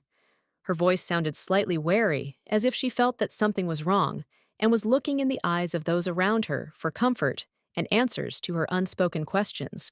Claire pointed her finger upward and explained that they were still talking, her tone full of confidence and her eyes shining with hope that perhaps they would soon sort out their problems and return to them with smiles on their faces. At this time, Carlotta comfortably settled on the furniture, explained that Ejel was a completely ordinary child with no magical abilities. When the conversation turned to Claire, the woman hesitated, since the situation with her was far from simple and required a special and careful approach to avoid possible misunderstandings. It turned out that the little girl had a huge passion for reading books and spent every free moment immersed in magical worlds, created by the author's words, which gave her joy and inspiration. Having had some time to think, she added that the books that should be in the girl's environment should not only captivate her, but also give her knowledge, while others might seem uninteresting and boring. Claire naively believed that she could easily pretend to be innocent in front of her mother, but all her efforts were futile and unsuccessful, and soon the truth finally came to the surface. The girl suddenly flinched when her sister persistently asked her what exactly their parents had talked about, because she had not expected such a frank question at such an inopportune moment. Claire said that the mother and father spoke of how much they loved their children, emphasizing that their care and attention never faded, even in the most difficult times when they faced various difficulties. Esiel smiled happily as she talked about how much she loved her little sister, with whom she shared the brightest and warmest memories, filled with joy and laughter. After which, remembering how she loved her little sister, she reminded that, in response, Claire should also say how much she loved her favorite luxurious rose, which always delighted them both with its bright color and wonderful aroma. However, Claire, a little embarrassed, objected because she could not express her feelings so simply, and openly fearing that such words would not be able to convey the full depth of affection and love for her little sister. Esiel laughed merrily at such a sweet reaction, and was ready to say everything for her twin herself, knowing how difficult it is for her to open up and share her feelings with the world around her. Their hands intertwined, like tree branches, reaching for the light, creating a feeling of warmth and understanding between them that filled their hearts with joy and confidence that they would always be there for each other. The little girl demanded a promise from Claire that she would definitely confess her love to her chosen one, because she knew how important it was to open up your feelings and not be afraid to show true sincerity in a relationship. The little lady was silent for a moment, and then, collecting her thoughts, she swore that she would definitely tell her chosen one about her feelings, because she understood how important it was to be sincere and open in love. Suddenly, Esiel screamed joyfully, calling her parents, and full of enthusiasm invited them to come down to them to share this exciting moment and enjoy the company of the whole family. Without thinking twice, the little girl, with genuine joy on her face, rushed towards her parents, like a gusty wind full of delight and impatience. She wanted to share with them everything that had happened and tell them about her emotions.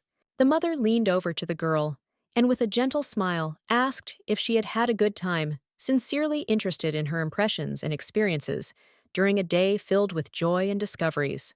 Claire, watching her family from the side, had mixed feelings and did not know how to react to this touching scene. She felt a little uncomfortable, not understanding how to fit into the atmosphere of joy and warmth that reigned around. Suddenly, the Duke, sensing a change in the atmosphere, turned his attention to his second daughter, examining the girl with deep interest and attention, as if he were looking for a reflection of his hopes and dreams in her large eyes. He looked happily into her eyes, and her eyes narrowed slightly, with joy radiating light and warmth, as if reflecting all those pleasant emotions that filled her heart at this exciting moment. The whole family was finally united, and now they walked together as if they were one. Dear Claire, not left without attention, became an integral part of this happy moment. The father happily began to present them with bright and colorful toys, each of which was decorated with amazing details and funny elements. Generosity not only made the children happy, but also created a festive atmosphere. The maids were struggling to cope with the task, trying to bring them everything they needed. A huge teddy bear that inspired admiration, and many boxes full of amazing toys and pleasant surprises. With a silent, amazed look, Claire carefully examined the mountains of gifts and offerings that her father had generously prepared for her. Her eyes shone with joy and delight, reflecting genuine emotions. Sel, with her arms spread wide, stood nearby in complete shock, not believing her eyes. The many gifts and offerings gathered around seemed to her like something magical, like something out of a fairy tale. The man not only gave them beautiful things, but also generously gave them his time, completely immersing himself in an atmosphere of happiness and fun. He happily played with the children, listened to their stories, and answered their questions. Of course, he gave their mother time to think, so that she could decide whether to stay with him or leave. The handsome man understood that such a decision required deep evaluation and inner peace, and therefore did not rush to conclusions. The little girl herself was sure that the Duke had more important things to do than play with them. She looked at him with a slight sadness, realizing that his attention was probably spent on worries and matters that required his intervention. However, he spent hours watching Asiel draw with bright crayons sitting next to them, admiring her passion and the amazing images she created that filled the world around her with color and joy. Throughout the week, the aristocrat remained in the palace, showing his sincere readiness to become not only a good father for them, but also a real father who cares for his children.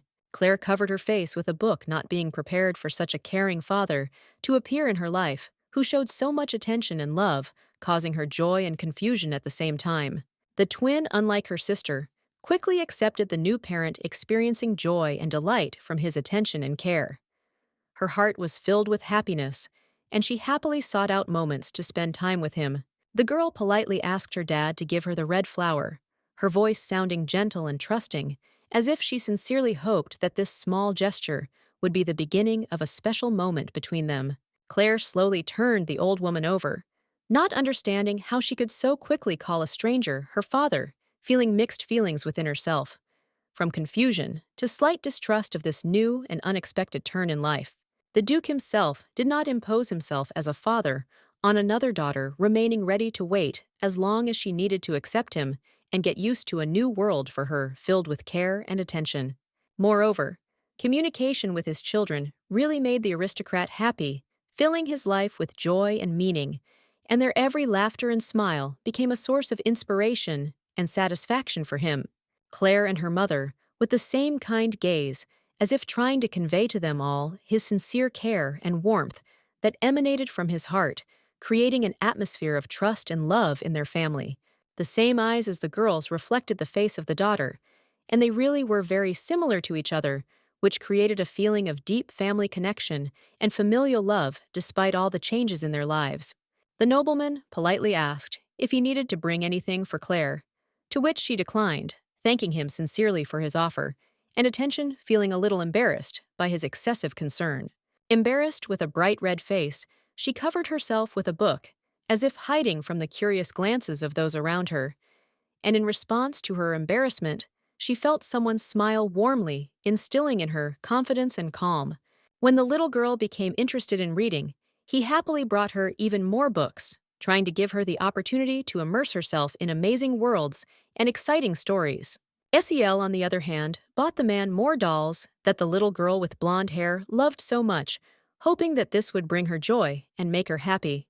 The father, of course, was ready to do anything for the sake of his beloved children, happily responding to any of their requests and striving to make their lives brighter and more fulfilling, giving each day special meaning. Suddenly, a sharp noise was heard, breaking the silence, and the door unexpectedly swung open, revealing a mysterious space full of intriguing shadows and mysteries, ready to reveal themselves to those who dare to enter.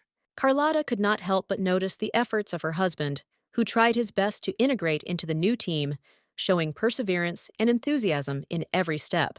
Their attention instantly switched to the woman, and all the participants immediately stopped stopping the game, as if someone had pressed pause at the most interesting moment.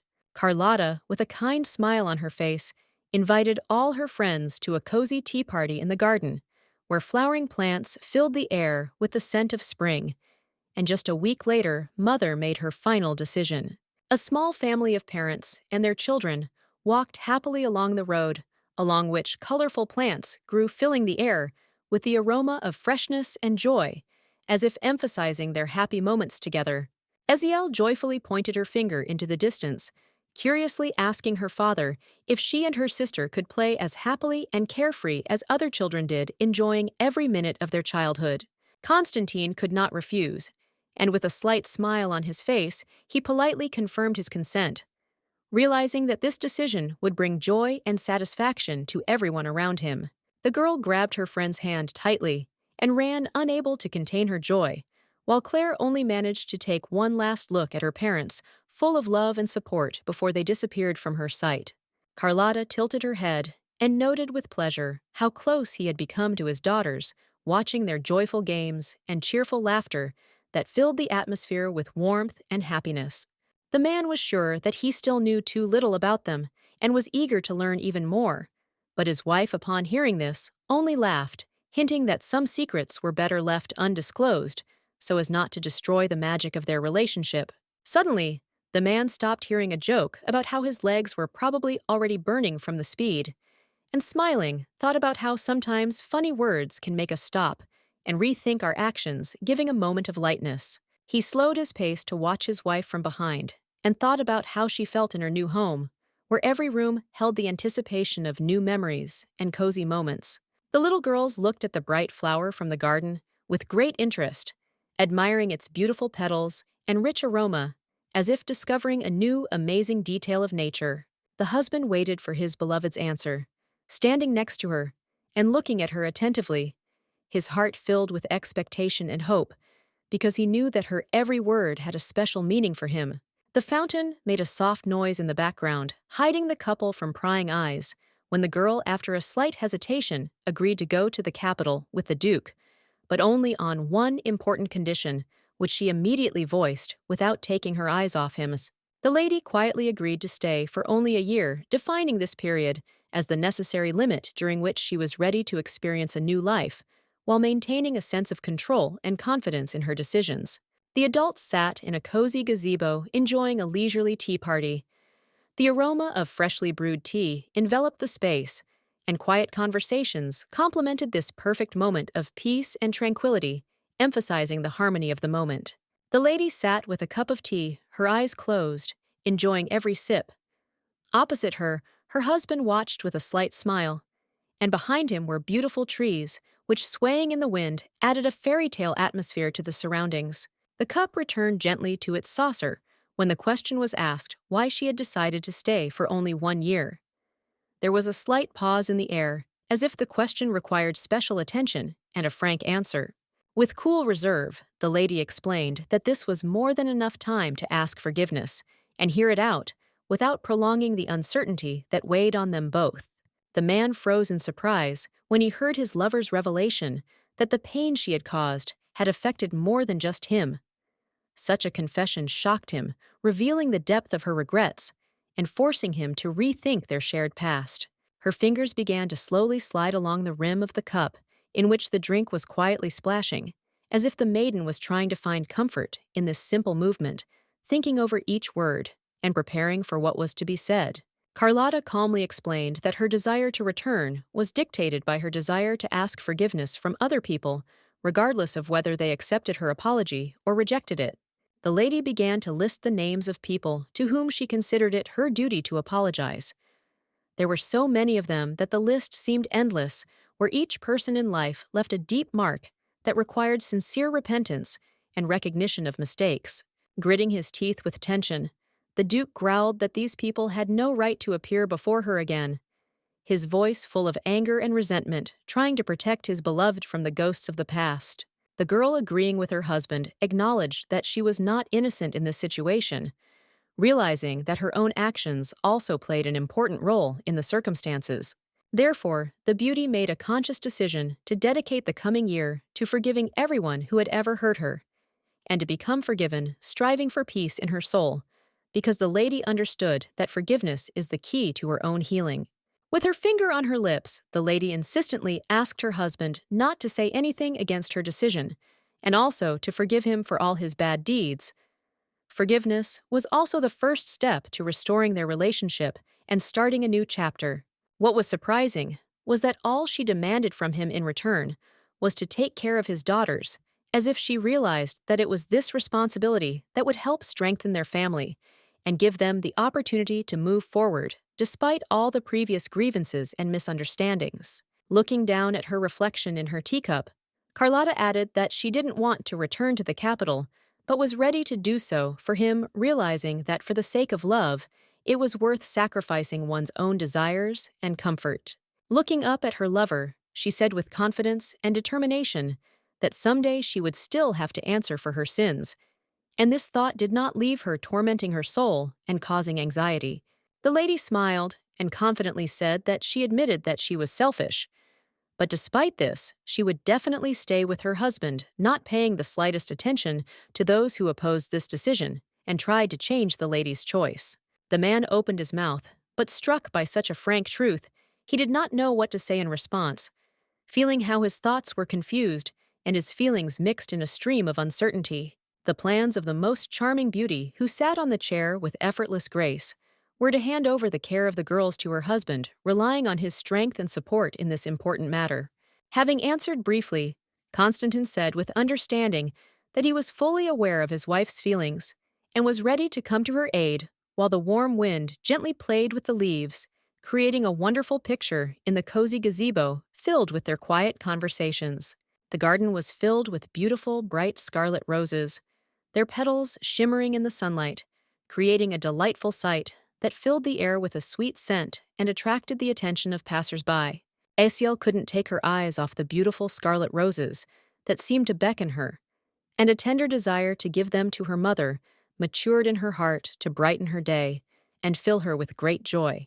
Claire, who was sitting next to her, was ready to take the blame if they were scolded for picking the flowers, because she did not want Egil to feel remorse for this innocent act, which in her opinion was quite justified. The sister did not like this idea, and she persistently asked Claire not to do it, explaining that she should not take all the blame on herself because they were both guilty of this act, and it would be more correct to share the responsibility. Asiel's fingers gently wrapped around the stem of the flower, and although her friend did not cry, she knew that there were feelings raging inside her sister that could not go unnoticed, like a hidden storm in a calm sea. The girl froze in surprise at these words.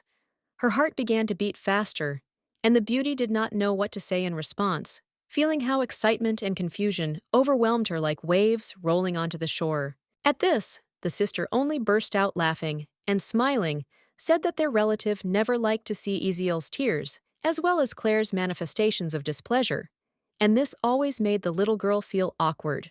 Their hands touched and their fingers intertwined, gently creating a feeling of warmth and closeness, as if they were seeking support from each other in this touching moment. Holding a flower in her hand, the girl joyfully shouted to her relative to hurry up and go to her parents because she couldn't wait to show them her beautiful gift and share this happy moment. With a slight, almost imperceptible smile on her lips, Claire closed her eyes and quietly agreed, as if wishing to prolong this moment of harmony in silence, enjoying the feeling of calm and inner warmth. Together, the ladies ran swiftly up the steps that lined the winding path, their laughter filling the air like the wind, their light steps filling the space around them with carefreeness. Water flowed from the fountains, refreshing the air around, with its cool splashes filling the garden with pleasant moisture, which gave coolness and liveliness to everything around, thereby enlivening this quiet corner of nature. Having risen from the table, the parents began to get ready, when Constantine, in a confident voice, announced the emperor's desire to meet with the once missing princess, causing mixed feelings of excitement and anticipation in their hearts. Constantine added that when the boy was on the run, he used a pseudonym to hide his true identity and avoid prosecution, which testified to his caution and ability to adapt. The cup began to fall, and at the same moment, hot tea gushed out of its splashes, flying in different directions, creating small sparkling drops that froze in the air as if in slow motion. The daughters stopped next to their mother, not having time to say a word, only looking at her with anticipation and anxiety in their eyes, as if trying to find in her gaze the answer to the questions that filled their hearts at that moment. Constantine anxiously grabbed his wife by the arms, preventing her from falling when she was surprised by the emperor's pseudonym. His heart was pounding with anxiety because he knew how important it was to support her at that moment. The lady said sadly and disconsolately that she would be thrown into prison immediately for having previously dared to insult the ruler, and there was deep sadness in her voice. She understood that the consequences of her actions could be too severe. Esiel asked with a wide smile who this mysterious royal character was, her eyes shining with curiosity and anticipation, as she was curious to learn about the secrets hidden behind the title and name of the emperor. The parents began to comfort their daughter, hugging her tenderly and whispering words of encouragement, while Claire stood to the side, watching the scene, feeling mixed emotions, not knowing what to do.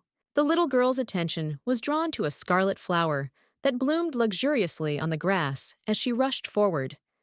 The bright color seemed to beckon, causing a desire to stop and enjoy its beauty in this fleeting moment. With the help of magic, she lifted the plant into her hand, feeling its delicate leaves touch her skin. And in that moment, she realized that she would spend a whole year with her father, preparing for the adventures and discoveries that awaited them ahead. The little lady raised the rose to the sky, and the wind itself carried the plant upward. Closing her eyes, she made a wish for the coming year to pass calmly and peacefully, filled with happy moments and carefree smiles. The capital of the empire shone with its beauty, and rich buildings, decorated with exquisite ornaments, and high columns towered over the streets, creating a majestic cityscape. They left their old home behind with their mother, their hearts filled with nostalgia, as many memories were kept within those walls. But a new adventure and the opportunity to start over awaited them. The hand extended a bottle of liquid in which bright colors played, as if painting the world around. And at that moment, everything around was filled with anticipation. Kneeling down in front of her daughter, Carlotta asked with a gentle smile if it was okay to use the potion during bath time, her eyes shining with anticipation, knowing that it could make their time together even more magical and memorable. With her eyebrows knitted together and a look of disbelief, the woman said that this elixir, on the contrary, was capable of returning the baby to her previous hair color, as if restoring lost memories of a carefree childhood. Standing opposite the woman, said with a slight smile that her daughter's beautiful eyes and snow-white hair represented the symbol of their family's power, like an invisible thread connecting them to ancient traditions and heritage. Claire stared at the potion in amazement, unable to believe her eyes, as if a mysterious secret she had never heard of before was being revealed to her. Grabbing the girl by the shoulders, Carlotta firmly tried to convince her that this is how all children strive to make friends, promising her exciting adventures and games together. Having fixed her hair, she added with a smile that it was high time for the little girl to find a true friend who would become not only a reliable support, but also a faithful companion in exciting adventures, full of joy and discovery. The lady continued saying with a slight smile that Claire could now do whatever she wanted, exploring the vast expanses of the capital filled with opportunities and mysteries. Her hand tightly gripped her daughter's dark hair, assuring her that now other people would respect not only the girl, but also her status, which she proudly carried as a symbol of strength and dignity. Looking down and rubbing the hem of her clothes with her finger, the little girl quietly muttered that she didn't want to be friends with someone just because of power, preferring sincere relationships based on real feelings, trust, and mutual understanding. Mother hastened to calm her down, explaining that it was not worth being friends with such bad people. It was better to look for reliable and loyal friends who could really support her in difficult times. Their clan was very large and consisted of respected and worthy people, whose reputation based on the principles of honesty and justice inspired admiration and trust among all those around them. Therefore, the lady came to the conclusion that such friendship would exist not only between specific people, but also between their families, uniting them into a close circle of trust and mutual assistance. But Claire liked to remain invisible, with her black hair, which did not stand out from the crowd, especially during those troubled times when they were on the run. The dark hair blended into the shadows, which gave a sense of security. As she held the potion in her hand, she also realized that they needed to impress the aristocrats in the capital. This potion could be the key to opening up new opportunities. The floor was covered in streaks of dark water, tinted black, creating an ominous sight and leaving a feeling of anxiety and tension, as if something irreversible had happened here. The maid, with a slight smile on her face, brought a neatly folded towel to her mistress, carefully wrapping it in a soft fabric material so that she could enjoy the comfort and coziness of her personal space. Now Claire could walk around with silver hair like her father, proudly showing off this unique feature, which made her even more beautiful and incredible, attracting admiring glances from others and filling her heart with self-confidence. The girl froze at the sink where old dishes stood and carefully examined the shiny drops of water, reflecting the light like little stars. After she had taken a good look at her new appearance, she headed out into the corridors, followed by the servants who were curiously discussing the unexpected changes. Suddenly, her father appeared in front of her, affectionately, calling his daughter by name, warmly greeting her with a wide smile on his face and light in his eyes, filling the atmosphere with tenderness and joy. The little girl froze in front of him, her mouth open in surprise, and then, collecting her thoughts, answered with a childish spontaneity and sincerity that always touched his heart. Suddenly, a man came up to them, deftly grabbed his child in his arms, and lifted him high up, making the little girl feel overjoyed and surprised, as if she had soared into the sky on the wings of happiness. With his hand, he gently tucked away the strands of hair that had accidentally fallen onto her face, and smiling looked into her eyes with admiration, thus wanting to express all his love and care with just one movement. The man ordered the servants to leave immediately, as he himself was going to carry his daughter to the room, deciding that it would be best to spend this time alone with her, to discuss important things, and give her some attention and care. The mansion was so huge that one could get lost in its tangled corridors, even at night, and the many windows illuminated by dim light created a mysterious atmosphere, as if the walls themselves kept many secrets and stories. The Duke carried the baby with ease in one hand, confidently walking down the corridor as if she weighed nothing. Her cheerful look gave strength and inspiration, filling the space with light. With a gentle smile, the man admitted that he always wanted to be close to children from the moment they were born, and see them grow and develop, enjoying every moment of their carefree childhood full of joy and discoveries. With her head down, the girl sadly admitted that her dear mother had often been sad because of her before, and remembering those moments, she felt how hard it was for her to realize that she could upset the one who loved her so much. These words made the man laugh, smiling and dreaming that the girl would call him Dad, because his heart was filled with warmth from the thought of how he could become not only a protector for her, but also a close person. Clutching a lock of her hair, Claire explained that her mother had been brewing a potion to wash the dye out of her hair, confident that it would help restore her natural color and make her even more beautiful than she had been as a child. Constantine, looking at his daughter, noted with admiration how her snow-white hair shining in the light shimmered with a silky shine, like precious threads emphasizing all her natural beauty. The embarrassed little girl, blushing from the gentle compliment, carefully looked away and froze in silence, and her innocence and shyness gave a special charm to this touching and exciting moment. After some thought, Claire admitted that it was strange for her to realize her future role as heir, and that she felt like the time had come to prove to everyone who she really was, despite the doubts of those around her. Constantine slowed his pace, noticing how his daughter was lost in her thoughts, and looked upset.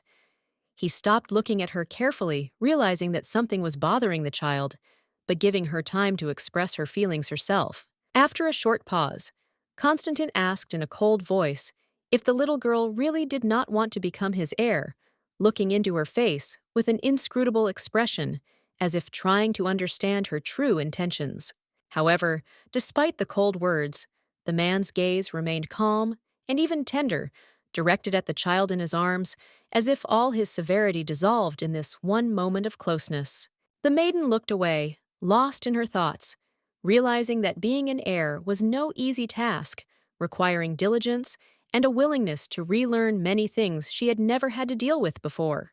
Claire, about her new destiny, she did not know how to feel full of fears and worries, because an unknown path was opening up before her, which made her uneasy about the future.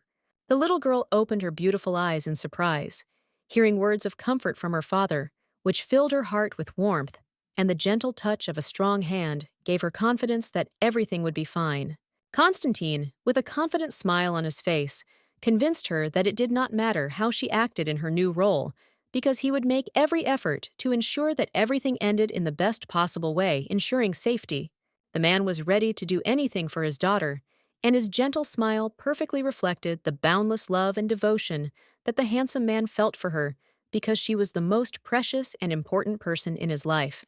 The Duke continued on his way, clutching his precious child tighter to his chest, as if thus protecting him from all the troubles and worries that might come their way. Suddenly, the curious little girl, sincerely wanting to understand what would happen if she accidentally made a mistake, asked her friend about the possible consequences of her mistakes and how she could correct them so as not to be upset about it. The candles burned softly, gently, illuminating the dark corridors, creating an atmosphere of coziness and mystery, as if inviting travelers to uncover the secrets hidden in their shadows. Constantine replied that he knew that the girl would never make a mistake on purpose, because she was kind and caring, and always worried about her parents, just as they worried about her. Continuing affectionately, he said that, if such a situation did occur, the girl would definitely have some important reason for it, and he would be ready to support and understand hers. Sleepily closing her eyes, Claire pressed herself closer to her dad, feeling his reliable warmth and care, rejoicing at such a wonderful gift from the May Fairy, which filled her heart with boundless joy and happiness. Often plunging into the world of her dreams, the little girl imagined herself at the age of 6 or 7, dressed in a beautiful and cute dress that emphasized her innocence and childish joy. The parents stood nearby, discussing something important and interesting, laughing merrily and exchanging jokes from time to time, creating an atmosphere of joy and comfort around. Without a moment's hesitation, the girl, full of hope and a desire for love, extended her little hands to her father, just as her mother once did, so that he could hug her and give her a feeling of care, warmth, and unconditional love. In my dreams, my father always took good care of me, not only brushing my hair, but also giving me genuine attention, which gave me a feeling of warmth and security. With surprise, Constantine turned his gaze to his daughter, hearing how she tenderly and impatiently called his name, causing pleasant sensations in his heart. With her eyes closed, Claire quietly explained to him that in her sleep he had tenderly combed her white hair, and this care had been a real source of happiness and peace for her, immersing her in a world of pleasant memories. With tenderness and care, the man gently placed his hand on the blanket to cover his daughter, as if protecting her from the cold night wind, and creating an atmosphere of warmth and safety for her where she could sleep peacefully. Without thinking twice, Constantine called the servants and confidently gave the order to bring a comb, wanting to tidy up his daughter's hair and return it to a neat appearance that matched her strict appearance and status. With his hand, he carefully adjusted the baby's hair so that it would not interfere with her sleep, carefully removing strands from her face and creating comfortable conditions for sweet sleep. Claire herself was happy to sleep a little more and bask in the warm comfort of the bed, enjoying the silence that enveloped her like a soft blanket, allowing her to forget about all her worries and simply enjoy a moment of sweet rest. A new day began, filled with light and hope, as the sun slowly rose above the horizon, illuminating the world with its warm rays, and the bright colors of nature gradually came to life, creating a picturesque landscape that was pleasing to the eye. The mother was slightly displeased that one of the daughters was still sleeping, despite the fact that the sun had long since risen, filling the room with light and creating a cozy atmosphere, while the rest of the family had already started the day filling with energy. She turned to her husband with annoyance, folding her arms across her chest and giving him a displeased look, while he apparently could not say anything in response, only shrugging his shoulders and showing complete incomprehension of what was happening. All he could do in this difficult situation was look away, lost in his thoughts, while the woman scolded him with slight irritation, her words filled with reproaches sounding like a melody that he did not want to hear. As an argument, Carlotta brought up her other daughter, whom she woke up despite her reluctance to get up since the baby, although not eager to leave her cozy bed, was clearly active and ready to start a new day. The mother's hands carefully lay on the blanket, trying to wake up the sleeping girl, so that the snow-white hair scattered across the pillow would not get crumpled or tangled, and the little girl herself could get up in a good mood, ready to meet a new day. When the little girl finally opened her eyes, she saw her parents and many servants standing behind her, watching her carefully, with smiles on their faces, and waiting for a new order from their masters. The girl felt surprised and awkward as she pulled the blanket over herself, as if she suddenly realized that she was the center of attention, and embarrassed by the gaze of her parents and servants, she tried to hide her embarrassed cheeks behind the soft material. The servants only waited for new instructions from their masters, ready to immediately carry out their orders, listening carefully to every word and carefully ensuring that all the needs of the family were met. Claire blushed brightly, realizing that she had been talking in her sleep, and her cheeks flushed with shame like blooming roses when she remembered what she had actually discussed with her parents and the servants. Soon they arrived at the Empire, a capital that was striking in its splendor and architectural luxury, where majestic buildings decorated with exquisite elements reflected the wealth and power of this place. Evan, crossing his legs and sitting majestically on the throne, asked the servants with interest if anyone knew when the Duke and his family would arrive, his voice sounding confident and authoritative, as befits a true representative of a noble family. A slight smile appeared on the Emperor's face, and he was clearly intrigued by the upcoming meeting, his eyes shining with curiosity and anticipation, as if he was anticipating something important and interesting. The journey to the palace was long and took many hours, winding through picturesque landscapes where mountains gave way to green valleys, and the sun gradually sank below the horizon, creating mesmerizing sunset pictures. However, thanks to his father's abilities, the journey took only a week because his ability to find the fastest routes, as well as connections with local residents, allowed him to avoid difficulties and delays, making the journey more efficient. Holding a comb in his hands, the man explained that he used a magical gate to quickly travel, allowing himself to shorten the travel time and instantly appear at the desired location using magic. Surprised, Ishil asked about the side effects of such transitions, her eyes filled with curiosity and concern. Any use of magic could have its consequences, and she wanted to understand what risks might be hidden. At this time, the man stood nearby, tenderly and attentively, combing his second daughter's hair, trying to make this moment truly special and memorable for both of them. Constantine closed his eyes, trying to concentrate, and explained that magical gates can bring real pain and suffering to ordinary people, revealing dark horizons that are hidden from their invisible eyes. Soon, the coachman arrived, a man sitting on a horse's saddle, waiting alone for his owners, ready to fulfill his duties and take them on a new adventure full of unexpected events and impressions. Luckily, the girls passed through the magical gates without any problems, and the little girl with blonde hair full of pride happily told her dad about it, sharing her impressions and feeling of surprise from what happened. The father's power was truly incredible, and everyone around him, realizing his strength and influence, bowed their heads in reverence as a sign of deep respect, ready to fulfill his every will and serve him in any matter. The horse galloped furiously, its hooves striking the ground with a loud clatter. Behind it, the carriage rolled swiftly, following the rapid movement, creating the impression that everything around was dissolving in a whirlwind of speed and energy. Asiel, with a smile on her face, repeated the greeting she was supposed to give to the emperor, trying to convey all her sincere joy and respect for the distinguished guest, knowing that this moment would be important in her life. Carlotta took care of the little girl and asked her to continue talking about what they were learning to preserve this important moment in their learning together. With a smile on her face, Isiel said that she would indulge Claire, who sat next to her, with a completely emotionless expression on her face, as if she had not heard a word. Next to the transport, moving slowly along the dusty road, rode guards on strong and muscular horses, who walked confidently as if they felt the importance of their task. Without thinking twice, the mother decided to teach her daughters etiquette at court, right in the carriage, where they could simultaneously enjoy the journey and master the important manners necessary for life in high society.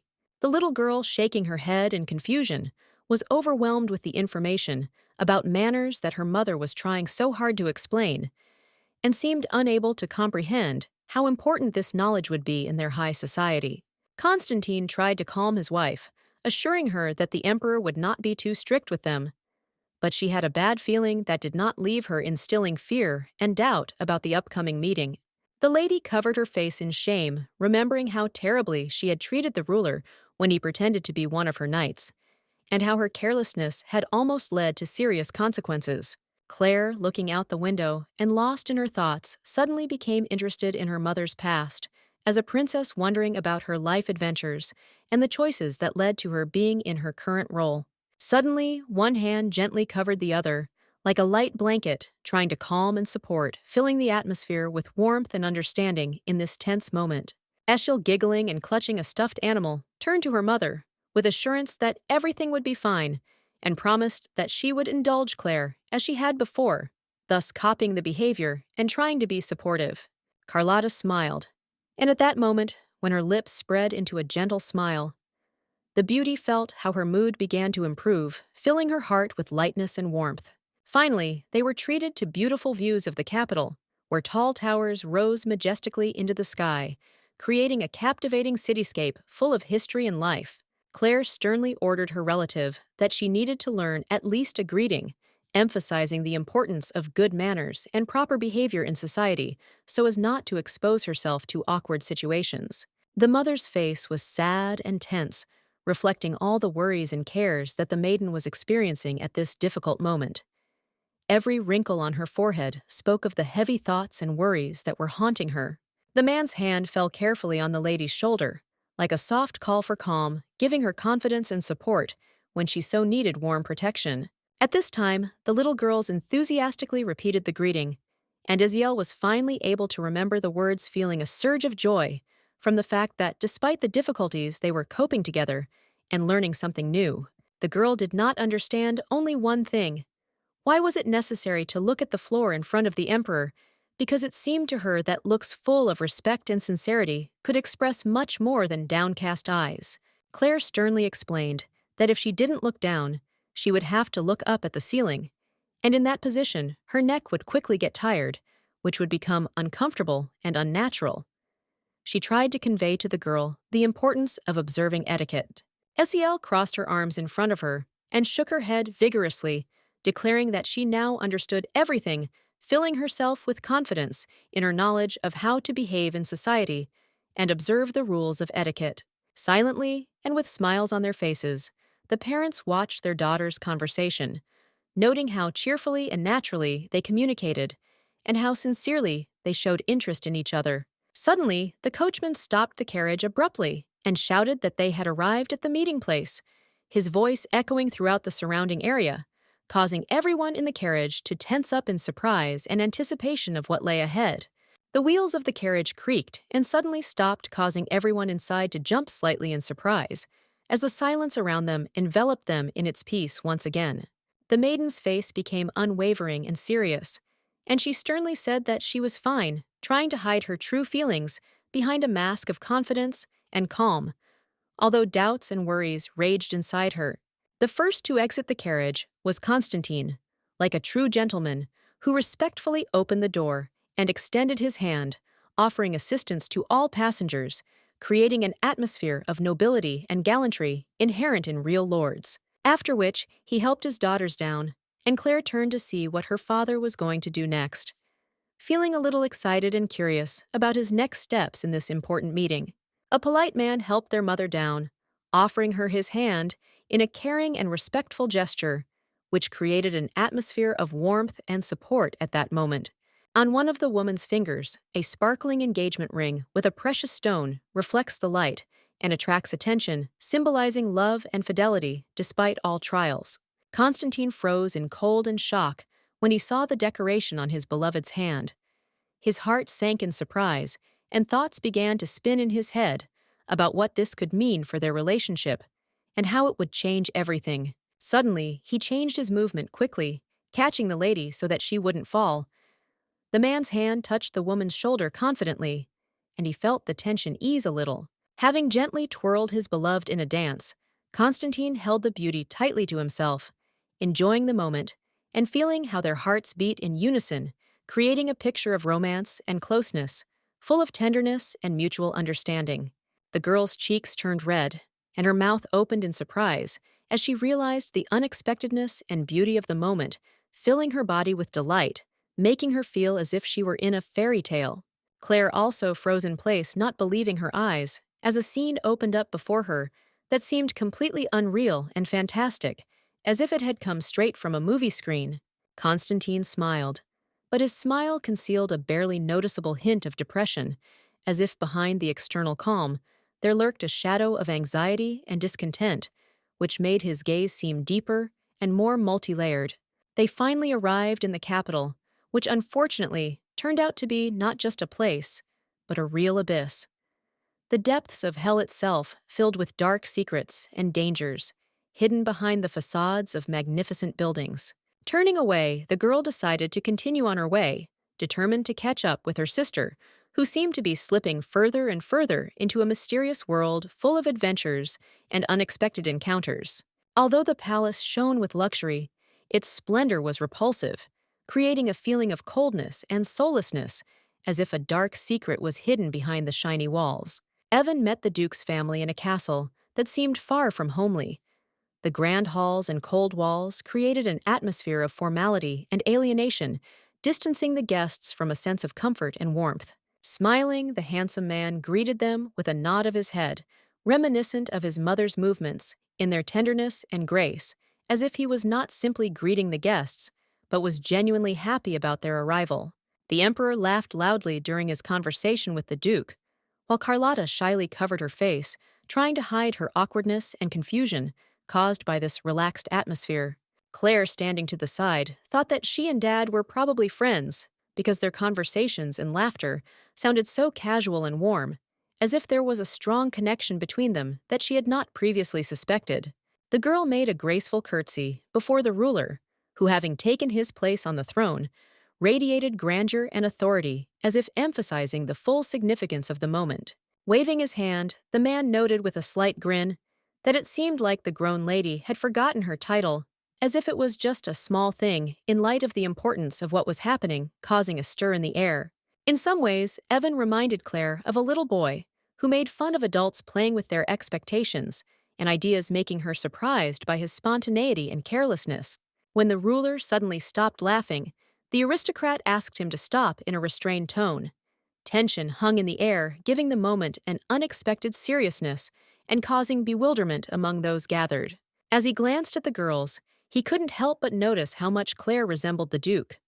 There were echoes of family resemblance in her features, giving her a certain mystery and majesty, as if she had inherited some of the nobility. With his hands folded in front of him, the young man began to introduce himself to the daughters of his courtiers, with a slight smile, carefully observing their reactions and trying to create a pleasant first impression full of curiosity.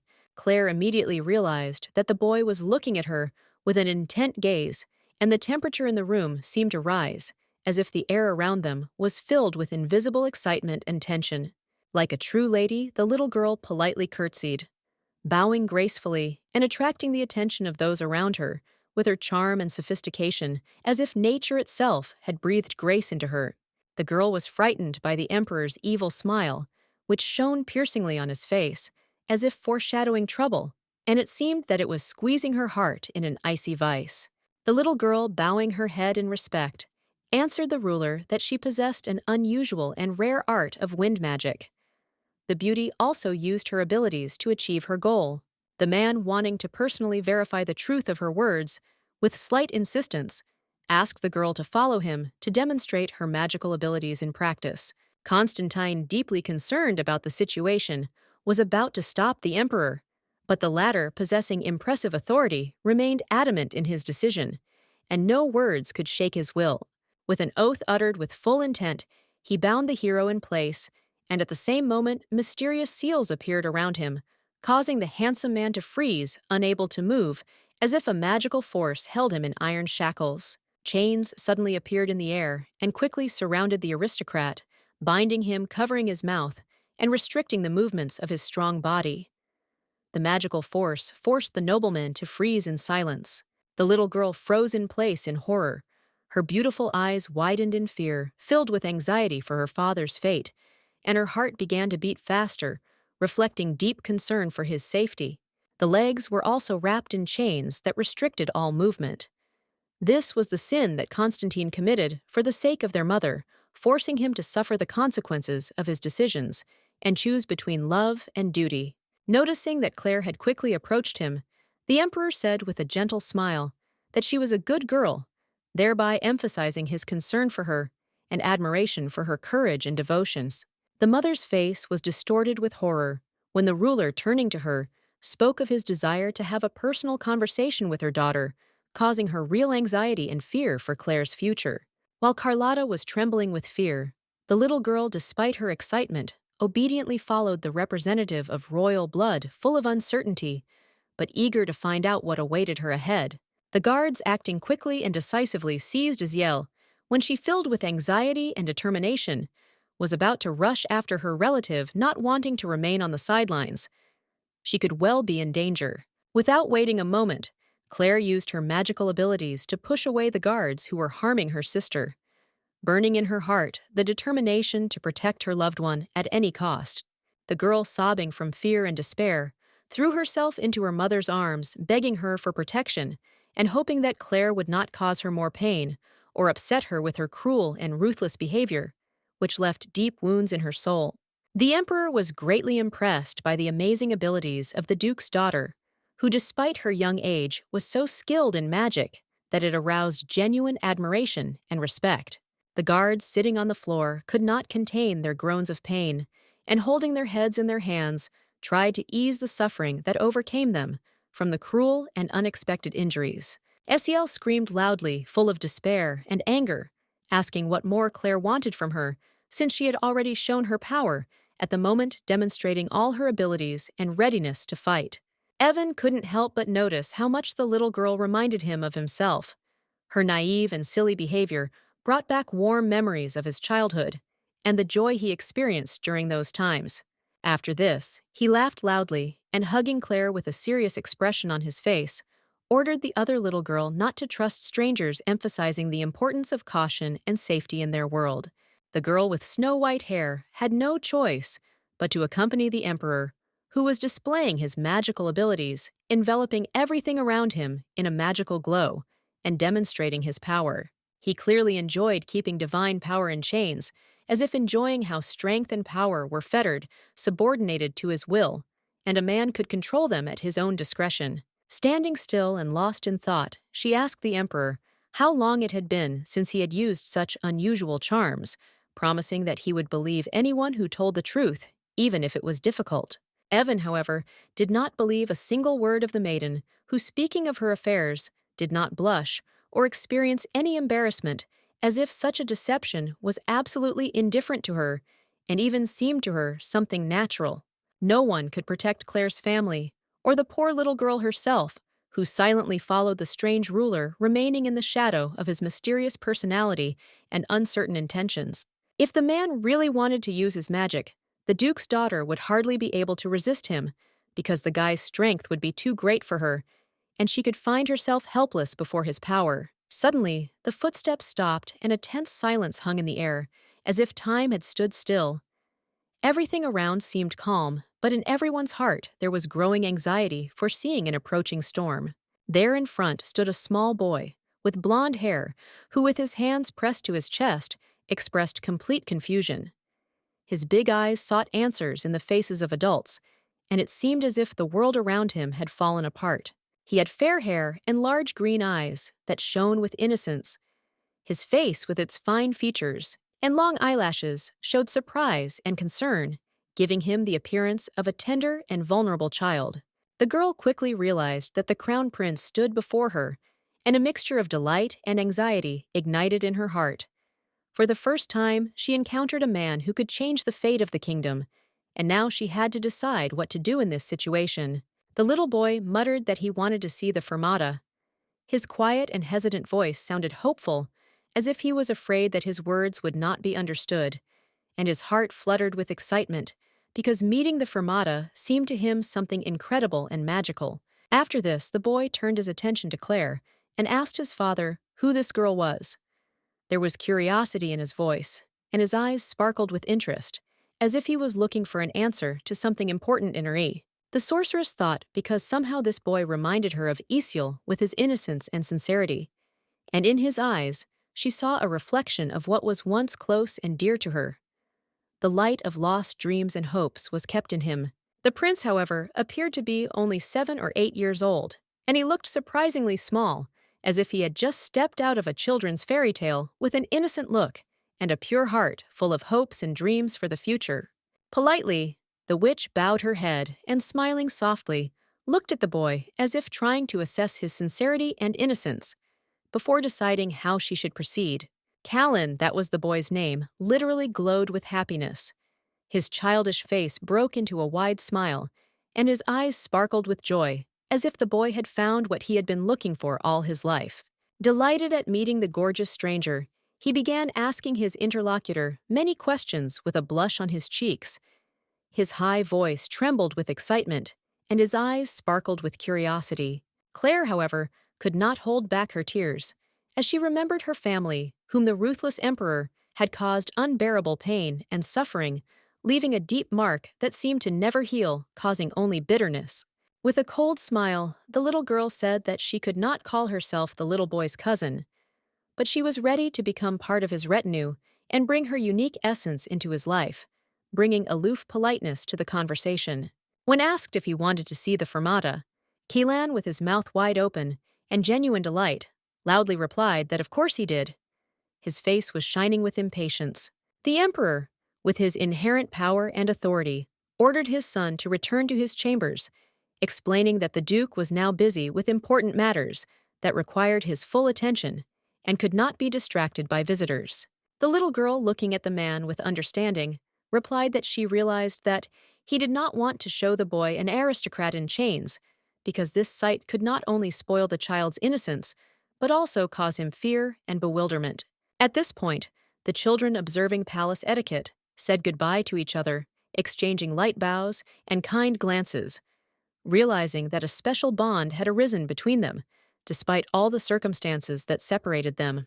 Callan walked away slowly, striding forward, confidently, accompanied by his guards, who like shadows protected him, giving him a sense of security and importance, despite his young age. The sun brightly illuminated the huge palace.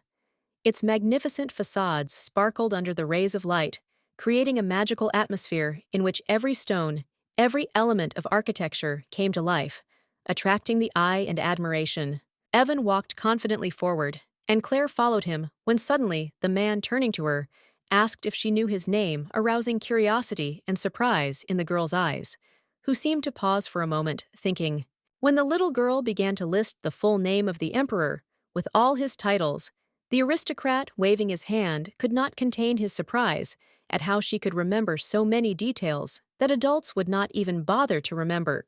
The thing was that the girl read a lot about the empire and carefully studied various aspects of history and government, immersing herself in the fascinating stories described in the books.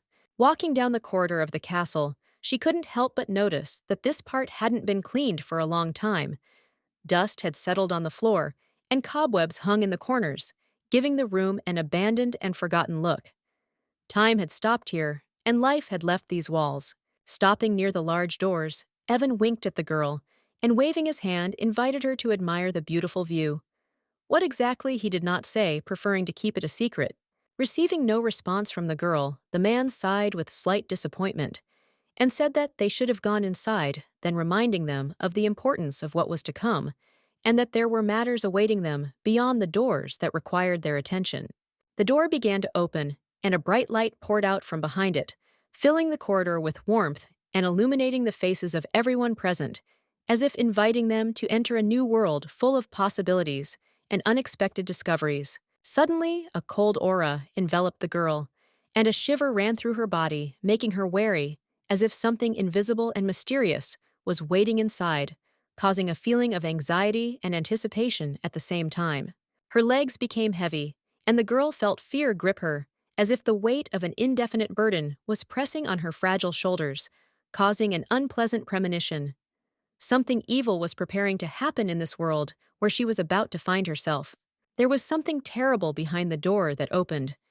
Darkness filled the room, and a cold wind seemed to carry the whispers of forgotten souls, creating an atmosphere of tension and fear. Claire was afraid of what would happen to her mother when she herself was in chains, just as their father had been.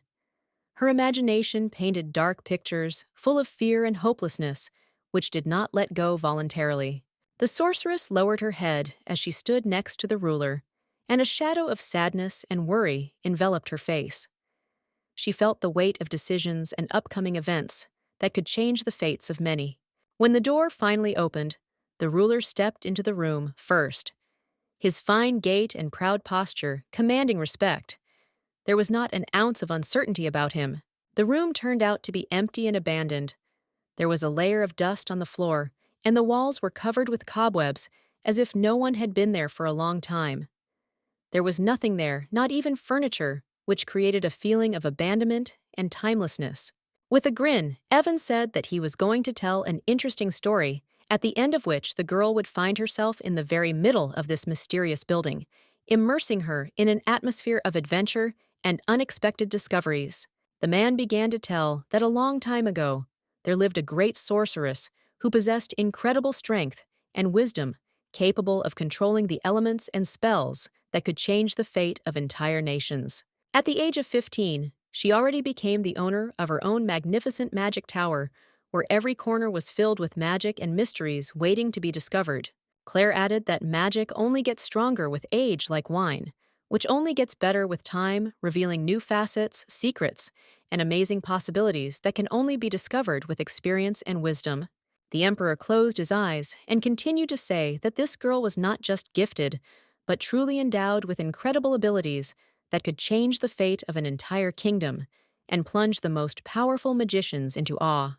When she reached high achievements, the teacher realized that he could no longer teach her anything, and in recognition of her incredible talent, proudly took off his cloak, handing over to her the right to be an equal among the greatest magicians. At 15, the girl decided to do something incredible, something that no one had dared to do before, and began to brew potions, creating amazing mixtures that could both heal and give unusual abilities. Surprised, the girl raised her head, and her incredibly large eyes sparkled with admiration, as if she had just discovered something incredible and magical.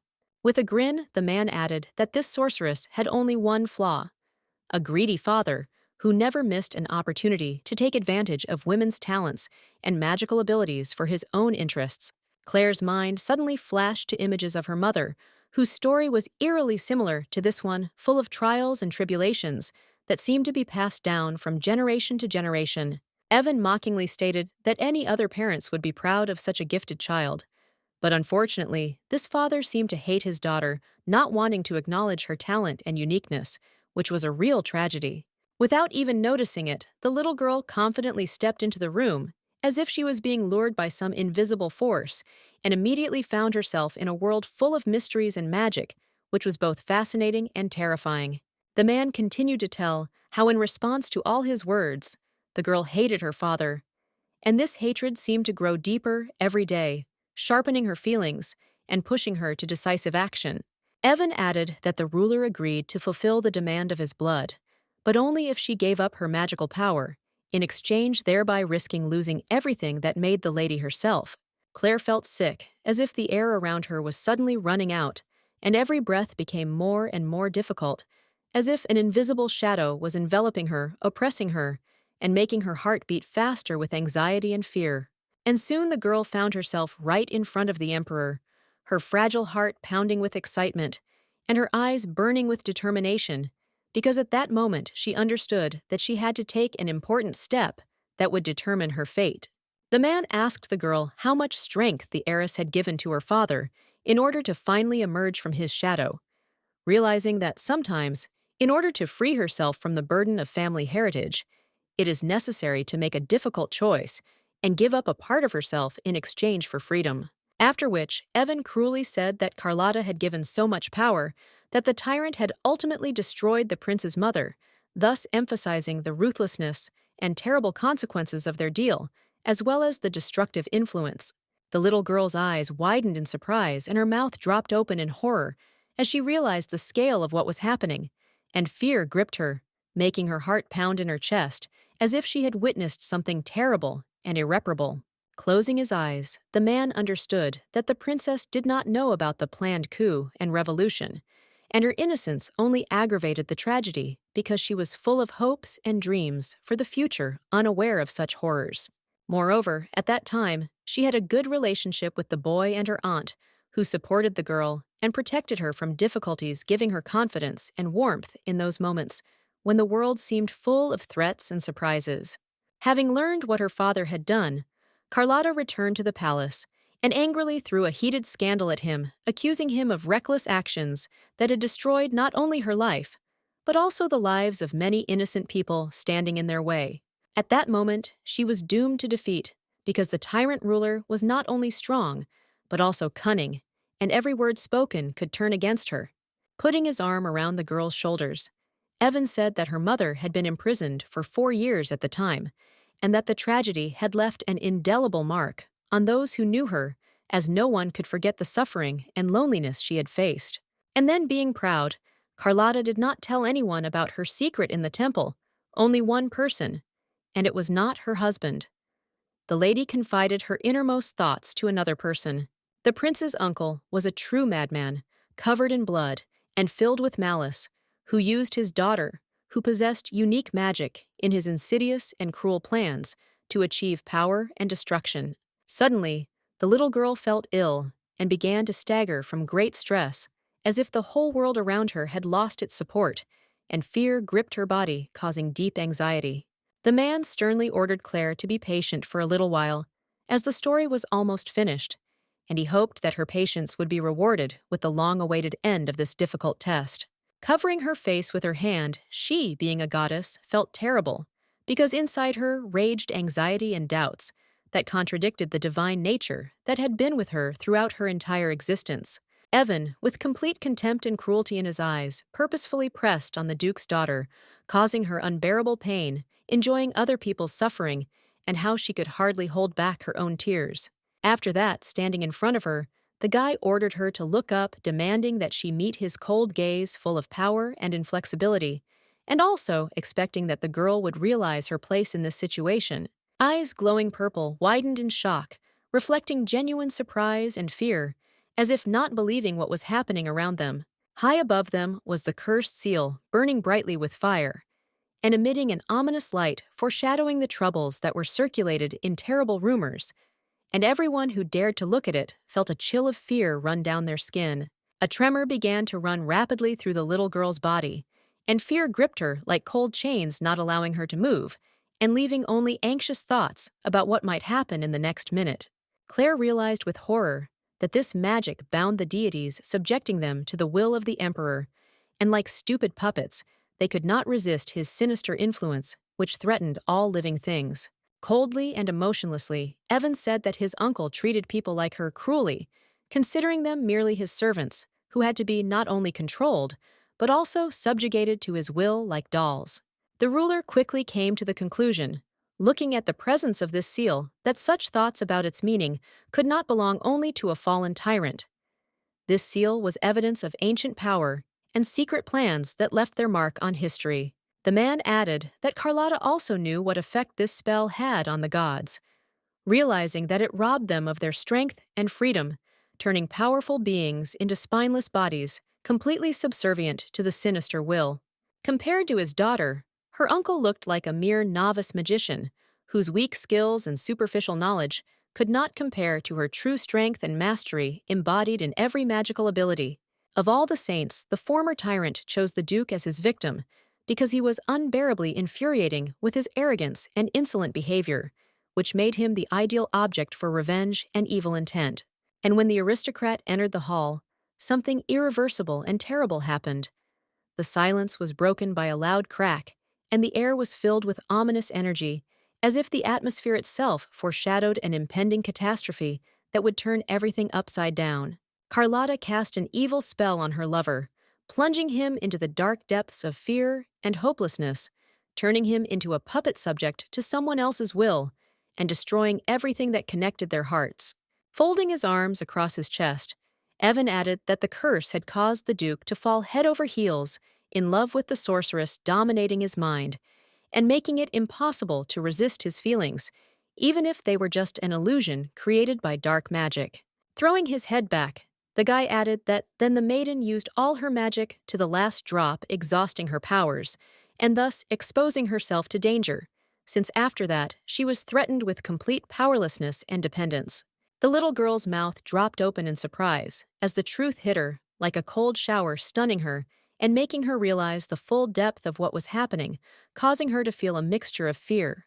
The circle that glowed on the ceiling contained all the magic of Mother Claire, like a powerful source of power that united ancient knowledge and abilities, filling the space around with light and energy, foreshadowing inevitable changes. A book popped into my head, which contained all the basics of magic, containing ancient spells and secret knowledge that many dreamed of, but only a few could comprehend their true meaning and power. Mother was once the most powerful sorceress in the entire empire, possessing incredible strength and skill that inspired admiration and fear in all who dared to oppose her or seek her favor. Now Carlotta could content herself with only books about magic, as if she were just beginning her journey as a witch, plunging into their pages with the hope of regaining her lost powers and rediscovering the world of magic. The man coldly continued that everything ended terribly since the tyrant was no longer interested in his daughter, and the Duke's only desire was to save his beloved despite all the obstacles and threats that stood in the way. The circle glowed an evil purple color, and Carlotta was forced to marry the victim of her witchcraft, realizing that the magic had not only trapped him, but also brought upon them both terrible consequences from which there was no escape. The girl tried to object, saying that her mother was her father's other half, or to be more precise, his container symbolizing the unbreakable connection and harmony that they shared despite all the trials that befell them. The emperor shrugged his shoulders, uttered with a slight mockery, stating that at that time everyone believed in lies, and the bride herself did not want to marry a scoundrel aristocrat, realizing the vileness of his intentions and only wanting to choose her own path. Unable to bear the truth, the little girl fell to her knees, feeling her world crumble, the weight of realization squeezing her chest like an invisible hand ready to strangle all hopes and dreams for the future. The guards burst into the room, their footsteps echoing off the walls, filling the space with tension and a sense of imminent threat, while their stern faces showed their determination to complete the task at hand at any cost. But scolding the master, she stopped the guards, stating that the Duke wanted to help the baby, trying to protect her from impending danger and ease her suffering, even if it meant facing the anger and discontent of others. Instead, Evan picked the girl up in his arms to carry her away from all the difficulties and fears, giving her a moment of peace and safety in a world full of surprises and dangers. Claire clutched the boy's shoulders with her hands, trying to find support in this chaos, and the thought flashed through her mind that the prince had also used magic before, as if this ability could be a salvation in this critical moment. The man was impressed by the intelligence of the Duke's daughter, admiring the courage and determination that distinguished the girl from the rest, like a bright star in the night sky, capable of withstanding any difficulties and trials. As he walked forward, Claire stated that the Pope had trusted the ruler and brought their family to the palace, hoping for the safety and well-being that he thought could be guaranteed by the walls of this magnificent building, full of secrets and dangers. The girl was sure that the emperor was not a bad man, because he did not bewitch her, but instead opened up to her, telling her his story, as if he wanted to share something important. Carlotta trembled as she looked at her hands, realizing with painful clarity that she had no other choice, and every feminine action now carried with it inevitable consequences. Slowly, with a menacing creak, the massive door began to open, and its heavy drawn-out sound seemed to cut through the thick silence filling the space, with a dull, alarming noise that echoed in the dark corners of the room. The nobleman began to slowly enter his steps, sounding confident, while the lady waiting for his appearance nervously fingered her jewelry, feeling her excitement growing with every second. Bewildered, Constantine turned to his beloved, asking what she meant, and what exactly she wanted from him, inviting him to this mysterious place, filled with anticipation and intrigue. Without thinking for long, Carlotta began to cast a spell over the magic ball, concentrating all her strength and attention to evoke visions in it that could reveal the secrets that tormented her so much. The man flinched suddenly, alert, as if he felt something change in the air, filling his heart with an uneasy premonition. A curse circle appeared on the floor, slowly beginning to glow with an ominous light, as if foreshadowing something terrible and destructive that was about to happen. The boy's face was distorted with deep fear and despair, as chains began to appear around him, as if alive, wrapping themselves around him, and tying him to a mysterious force that threatened to swallow him whole, depriving him of freedom and hope for salvation. Claire woke up from a terrible nightmare, her tender heart pounding in her chest, and her eyes large and full of fear, wide open so wide that it seemed as if they could bulge out of their sockets, trying to comprehend the reality around her. The father, all this time, sat by sad and confused feeling, lonely and worried, while his daughter gradually awakened from her disturbing dreams, which seemed to have frightened her so much. He gently placed his child on his lap, hugging her carefully, trying to instill confidence and calm, as if wanting to protect her from all the fears that could haunt the little lady even on the darkest night. The girl was interested in the well-being of her sister and mother, and looked forward to finding out how they were doing, feeling deep concern and a desire to support them during difficult times. The man answered briefly that they had been crying for a long time, exhausted by grief and suffering, and now they were sleeping without strength, as if even dreams had become a consolation for them in this difficult situation. Claire, sitting with her father, could not understand why he was not there for them at the very moment when they needed support and care, as if something important was slipping away from her perception, leaving only confusion and questions. While adjusting his daughter's hair, the Duke tenderly said that Claire was not just his beloved daughter, but a real treasure that he carefully kept and protected from all the hardships of this cruel world. The baby sighed softly, feeling the warm and reliable presence of her father, and pressed herself closer to him, thus seeking comfort and protection in the arms that gave a feeling of safety and love. Suddenly, the situation changed dramatically, and the aristocrat, with curiosity and slight concern in his voice, asked if Evan had taken her to that very mysterious room where the secrets and mysteries that were so intriguing were hidden. When asked if she had been cursed, Claire shook her head, her expression showing determination and confidence that she had managed to avoid this terrible fate. Having calmed down, Constantine began to talk about his ability as an Asterial to possess sharing with those around him, his impressive skills, and the secrets that were revealed to him thanks to this unique power. The girl listened in amazement to the story of how her father could control objects, destroy them, or have power over them, realizing how unusual and impressive his abilities were, causing her heart to fill with admiration. But then in the clearing, he destroyed the wind created by the little girl, demonstrating his power and skill, making her realize how big the difference was between their abilities, and how amazingly he could control the forces of nature. And at the table, the aristocrat also used magic, gracefully manipulating objects and creating amazing illusions that captured the attention of everyone present, as if turning an ordinary dinner into a real magic show. Claire understood the taste of the cake, which sometimes disappeared, sometimes reappeared before her eyes, as if playing with her perception, And this amazing phenomenon caused her not only delight, but also slight surprise. After which, Constantine added that everything he controlled automatically became his property, as if obeying his will. This discovery filled him with pride, demonstrating the incredible possibilities of his power. As an example, a man's hand gently touched the fabric of the pillow, as if demonstrating his abilities. And at that moment, Claire felt how magic filled the atmosphere, giving this simple gesture special significance and magic. She disappeared at the command of her master, and magic spread through the air, filling the space with mysterious energies, as if reality itself was subject to the will of the Duke and took the form of his plans. The hand was empty, and the fingers were graceful, like the creation of a skilled jeweler, every detail of which emphasized sophistication and grace, and a light aura of magic hung in the air, enhancing the effect of this mysterious emptiness. The little girl stared in shock at the flames that were coming from the man's hand, her eyes filled with wonder and awe, because she couldn't believe that such magic really existed, and at that moment the world around her seemed to freeze. The pillow reappeared in her fingers, as if from nowhere, blazing with a bright fire, illuminating the space around and filling the atmosphere with a mysterious light that made the baby's heart beat faster with excitement and surprise. Her father used magic while the baby sat on his lap, his magical manipulations filling the air with sparks of light and warmth, and she watched in admiration and awe as he performed his miracles. Calmly, Constantine explained that he could know the location of everything that belonged to him, emphasizing how this ability allowed him to not only control his things, but also feel a connection to them. Hugging his daughter tightly, the man promised that he would never leave her in the hands of the young ruler again.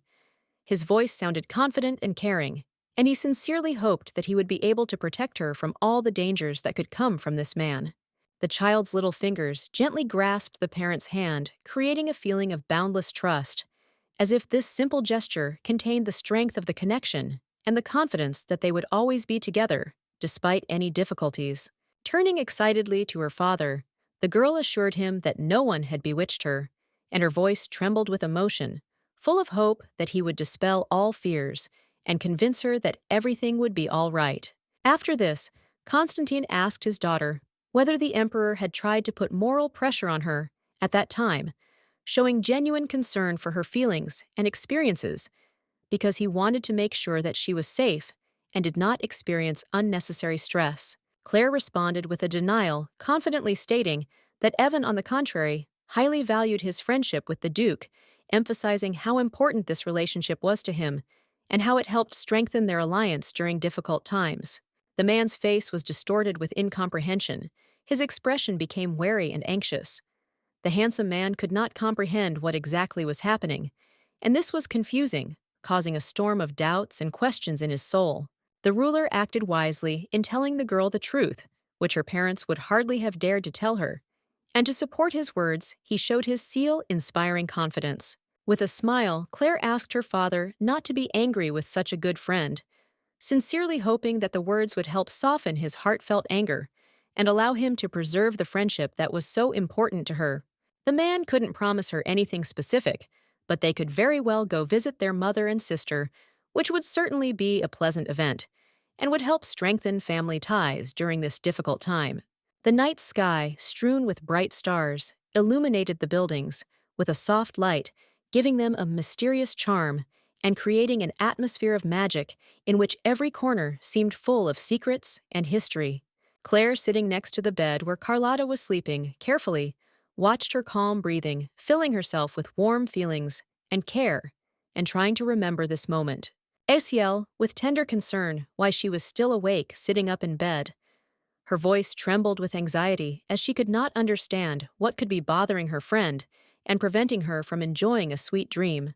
The girl could not remember when she had seen her sister so tense before different thoughts were rushing about, sincerely worrying about the girl and trying to understand what could cause such anxiety and worry in her soul. The sharp knife cut the carrot smoothly and effortlessly into neat pieces, its blade gliding over the bright surface of the vegetable, leaving behind even slices that quickly filled the board, filling the kitchen with the aroma of freshness. Then the little girl, full of curiosity and confusion, asked her mother why she and her sister couldn't just talk and discuss everything that was bothering them, sincerely hoping that an open conversation would help resolve their misunderstandings. Carlotta explained to her daughter that sometimes people may not understand each other, and this is completely normal since conflicts arise in life. But it is important to be able to talk and find compromises in order to better understand each other. When suddenly, Isiel slipped from behind and hit her relative in the back, pushing her with unexpected force for her cruel words, which caused confusion and surprise. She was offended by her sister's harsh words about how difficult it was for them to get along, and resentment boiled in her tender heart because she sincerely wanted to maintain peace and understanding between them. But her sister's words deeply hurt her feelings. Then, for the first time in her life, Isiel ignored Claire, leaving her confused and feeling alone. Previously, they had always found common ground and understood each other, but now there was a tension that both felt but could not overcome. Claire was then stunned, standing in complete shock, with her hand-raised eyes wide with bewilderment and surprise, as she could not believe that her friend could do such a thing, breaking their usual friendly bond. The little girl apologized for her behavior and promised her sister to do everything possible so that they could get along sincerely, wanting to restore their closeness and bring joy back into their relationship, because friendship was very important to her.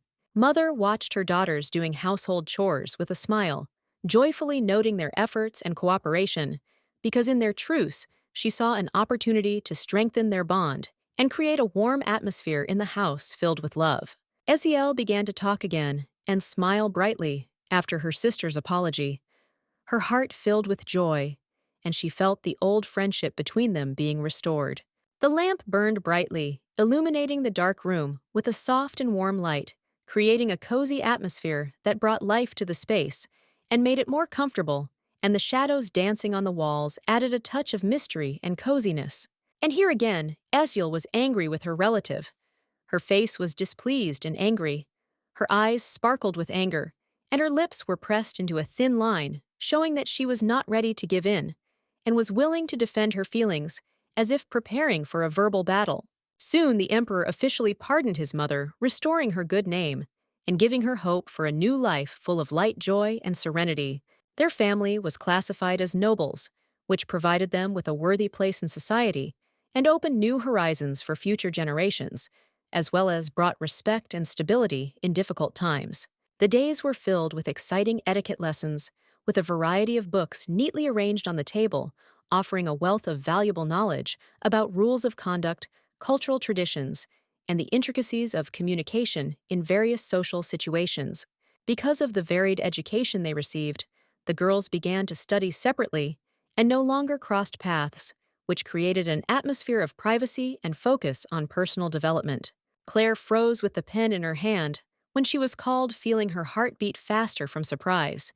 And for a moment, it seemed to her that time stood still, and her thoughts were entangled in a whirlwind of emotions, creating an indescribable feeling of excitement. The maiden apologized to her teacher for her thoughtfulness, realizing that her thoughts had wandered far from the lesson, and she could not focus on the important words of the mentor, who was trying to impart valuable knowledge and wisdom to her. It was Countess Dolores Rocas, an elegant and charming woman who taught various subjects to the sisters. Possessed not only deep knowledge, but also a beautiful appearance that always attracted the attention of the students. The child's hand began to write again, leaving bright and expressive letters on the paper, as if awakening forgotten memories of carefree days when every word seemed like a new discovery and creativity knew no bounds. The woman suggested that the student write down everything she had learned that day on paper, not only to consolidate the knowledge she had gained, but also to develop the skills of organizing thoughts and self-expression. On paper was written a fascinating story of the emperor and the first deity intertwining myths and reality, which transported the reader to ancient times when the world was just beginning to be filled with magic and grandeur. It was said that the Asterial could only see into the future 3 times in their entire lives, and the first of these predictions occurred while still in the womb, when the invisible threads of fate crossed, revealing key moments in their lives. The second time, when the previous god of truth passes away, the Asterial will once again have the opportunity to look into the future, to understand the consequences of this momentous event and its impact on the world they live in. And the third time, on the night when death comes for him and takes him away, the gods will again look into the future to understand how this event will change their destinies and the destinies of the whole world, and how they can resist the approaching shadows. Claire wrote she realized that power could drive many people mad, giving rise to greed and ambition that sometimes clouded their judgment and turned good people into ruthless tyrants and manipulators. The teacher was pleased with the student and happily praised her, noting her diligence, talent, and desire for knowledge, which inspired the girl to continue her studies with even greater energy and enthusiasm. The purple decoration was a gift from her father, symbolizing his love and care, and also becoming a special talisman that reminded her of the warmth of family ties and support in difficult times. The man understood that the ring was still too big for the child, and this circumstance made him smile slightly because he knew that in the future, this decoration would become a symbol of an important event and would be carefully kept until she grew up. That's why he gave Claire a beautiful necklace which was made of delicate beads and exquisite elements, symbolizing his care and love, and also becoming a source of joy and inspiration for hers. Kneeling down in front of his daughter, Constantine helped her put on the gift tenderly, fastening the beautiful necklace on her neck and enjoying how it harmoniously complemented her image, giving her even more charm and a sincere smile. Placing her hand on her chest, the girl sighed, realizing that she was now carrying on her father's legacy, and this filled her heart with pride and a sense of responsibility, because the necklace sparkling on her neck became a symbol of family values. Dolores tried to encourage the student by telling her that she should now pay attention to fewer people in order to focus on those who really matter and not lose her individuality in the world. Constantine did not like etiquette, and therefore everyone called him aloof and cold, believing that his disregard for social norms made him inaccessible to others, although in fact he was simply looking for sincerity. The hand grabbed the cup of tea, gripping it tightly, and the hot steam rising from the drink filled the air with a cozy aroma, creating an atmosphere of warmth and calm at that moment. Afterwards, the teacher drank tea and noted that Claire could let etiquette slide, while Isiel, on the contrary, always tried to follow the rules, emphasizing that sometimes it is important to be yourself and not be afraid to show sincerity. She also said that it would be better if the lady adopted her father's manner, ignoring all other nobles, because this would allow her to remain true to her convictions and not succumb to the influence of those who strive for pretense. Claire was a special goddess, an heir to her lineage, possessing unique abilities and knowledge that were passed down from generation to generation, giving her a special significance and responsibility to her people. Covering her mouth with her hand, the lady said that she did not want to hear reproaches about her professionalism, emphasizing that her efforts should be appreciated and not criticized by those who do not understand all the difficulties of the work. The girl realized that she needed to know etiquette and behave with dignity at all times, realizing that following the rules of behavior is an important part of upbringing and helps create a positive impression of oneself among others.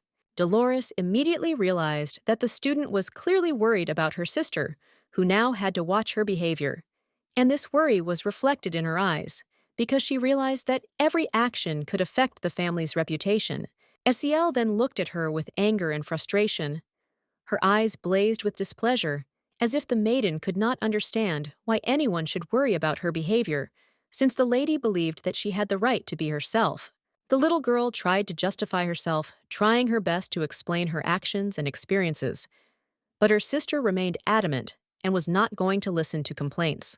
Esiel thought her sister was stupid because she was completely unaware of the danger that was hanging over them and continued to act as if everything was fine. The lack of understanding made her worry and be tormented by doubts. The little girl could not understand why her relative so willingly followed the emperor, ignoring numerous rumors about his cruelty and ruthless actions. Not realizing all the danger hidden behind this decision, Claire searched for words to justify herself, but then her sister demanded to know why they were talking, not wanting to leave room for doubt and ambiguity in their conversation. To this, the maiden could not give a clear answer, and again asked for forgiveness, feeling how helplessness overcame her when her sister looked at her with a demanding gaze. Esiel was literally seething with anger and unable to bear it any longer, ordered her sister to get out of sight, hoping that such words would make her understand the seriousness of the situation and would not interfere with her own thoughts.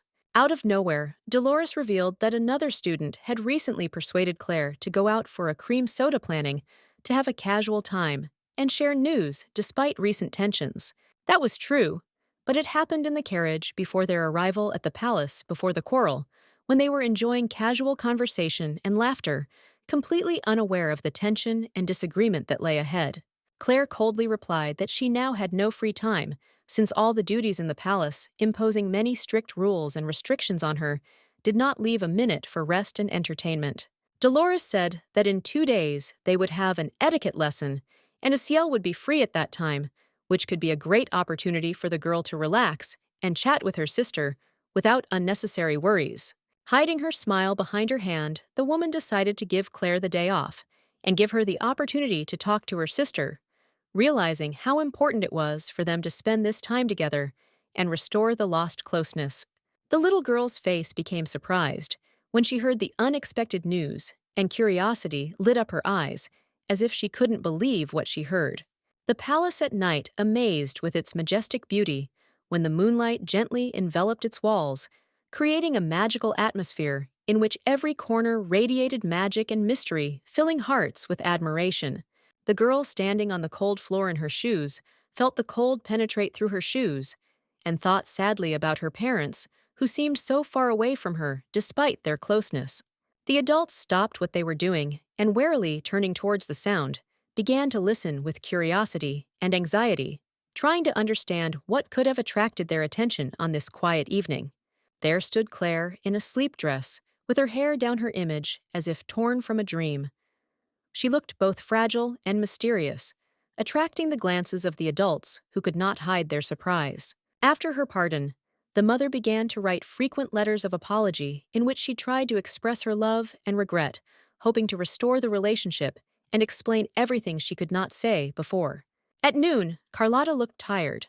Her eyes were darkened from lack of sleep, and a slight pallor on her cheeks indicated that the beauty probably had not had time to rest after a tense week full of worries and anxieties. Understandingly, Mother already knew about the conflict with her sister, with whom Claire would soon have to talk and discuss everything, hoping that an open conversation would help resolve the misunderstanding and restore their lost relationship. The little girl herself wanted to ask her mother's permission so that she and her sister could go to the same place, hoping that this would help improve their relationship and give them the opportunity to enjoy time together away from worries and conflicts.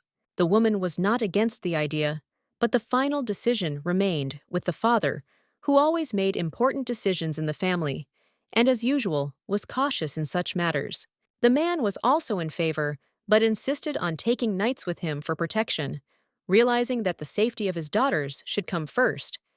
They would be able to enjoy time outside the palace walls without fearing for their safety.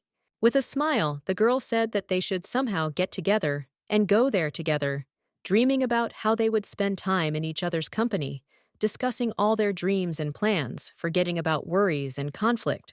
Before letting their child go, the parents said goodbye to her, hugging her tightly to express their care and support, because every minute of separation was important for them, and they wanted her to feel loved and protected.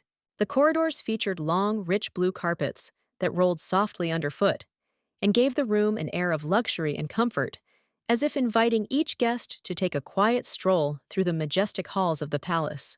The father decided to carry his daughter to bed in his arms, hugging her tenderly, so that she would feel safe and comfortable, as if everything around was filled with love and care. So many people had managed to hurt our dear mother in the past, leaving deep wounds on her heart and soul, but the lady continued to move forward, hoping that time and the support of loved ones could heal. Suddenly, Constantine asked his daughter for forgiveness, admitting that he should have taken better care of her and been more attentive to her needs and feelings so that the girl always felt support and love. The little one replied that she was perfectly fine and was more interested in Egiel's condition, as she felt that her sister needed support and attention and wanted to make sure that she was okay. After which, the little girl admitted that it was her sister who was avoiding her, and not the other way around, and to this her father, smiling, offered to go to her together, demonstrating support and understanding, because he knew how important it was for both of them to improve their relationship. Claire excitedly approached her father, asking him to ask his sister if they could go somewhere together, as she really wanted to spend time with Igiel, hoping that it would help them restore their friendship and return to their old carefree moments. The man immediately agreed, ready to do anything for the well-being of his daughter, and his determination was so great that he was ready to overcome any obstacles. The bird sitting on a branch joyfully sang its melody, filling the surrounding world with gentle sounds and giving all listeners a feeling of spring awakening. And in the sun's rays, the feathers shimmered with different colors. Sleepily, the little girl slowly opened her eyes, waking up and illuminating her room with the morning light that gently streamed through the window, filling her world with warmth and comfort. The girl's attention was drawn to an object lying on the table, which mysteriously glittered in the morning sun, arousing curiosity and a desire to find out what kind of thing it was hiding in the large room. There was a letter from her father on the table, and the girl opened it with excitement and began to read. Today they were going on a walk with Igiel, which filled her heart with joy and anticipation of adventure. The driver controlled the horses with skill, holding the reins confidently in his hands, and his experienced movements allowed him to keep them at an even pace as the carriage moved smoothly along the winding road surrounded by green fields and flowering trees. In the carriage sat Claire, dressed in beautiful, elegant clothes that emphasized sophistication, and her tense face betrayed her inner experiences, reflecting the depth of thoughts and worries on this important day for her. Opposite sat Egiel, just as sweet and charming, with kind eyes that shone with tenderness when she glanced to the side as if thinking about something pleasant or expecting an exciting conversation with Claire. There was silence between them, and only the slight noise of the carriage wheels disturbed the peace. And next to them, sitting in his place, was the butler, acting as an escort, who carefully monitored the road and the time. The man decided to break the silence, and turning to the lady, asked if she wanted to apologize to her sister, trying to lighten the mood and perhaps resolve a long-standing quarrel that was clearly weighing on both ladies. However, the little girl just remained silent, lowering her eyes, as if thinking about something important, and did not dare to answer, because the beauty was tormented by doubts about whether this meeting could change anything between them. Claire did not understand why her sister should apologize, because she did not see any guilt in her actions, and this misunderstanding filled her heart with conflicting feelings, causing confusion and anxiety. The servants explained to the lady that they were afraid that their presence could disrupt their relative's strict daily routine, causing inconvenience or distracting her from important matters. Esiel, lowering her thoughtful gaze, understood perfectly well that her sister was ready to sacrifice everything, her dreams, desires, and safety, to protect her from any difficulties and support her in any situation. For Claire to realize that her friend had noticed this, because she never thought that anyone would be able to notice her inner experiences and secret doubts. In response, the lady explained that she simply wanted to keep her promise to her sister, to always be there and support her loved one despite any difficulties and circumstances that might arise along the way. The butler, with a friendly smile on his face, cautiously turned to his lady, inquiring whether she had recently heard the words of another lady that could have a significant impact on their current affairs and the situation in the house. Esiel sat there all red, with embarrassment, feeling the warmth flooding her cheeks, and with difficulty finding the words to answer the question asked, which unexpectedly put her in an awkward position, causing confusion in her D. Claire, with a soft smile on her face, extended her hand towards Igiel, asking for them to make peace and leave all the misunderstandings behind, hoping to restore their friendship and bring back the old trust between them. The little sister, not holding back her feelings, rushed to hug her friend, considering her the closest person, and tried to convey to her all the warmth and support that she so strongly wanted to express at this touching moment. The girl couldn't answer this, only gently touching Igiel's back, with her small hands, feeling how the warmth and support of her friend filled her tender heart with peace and joy.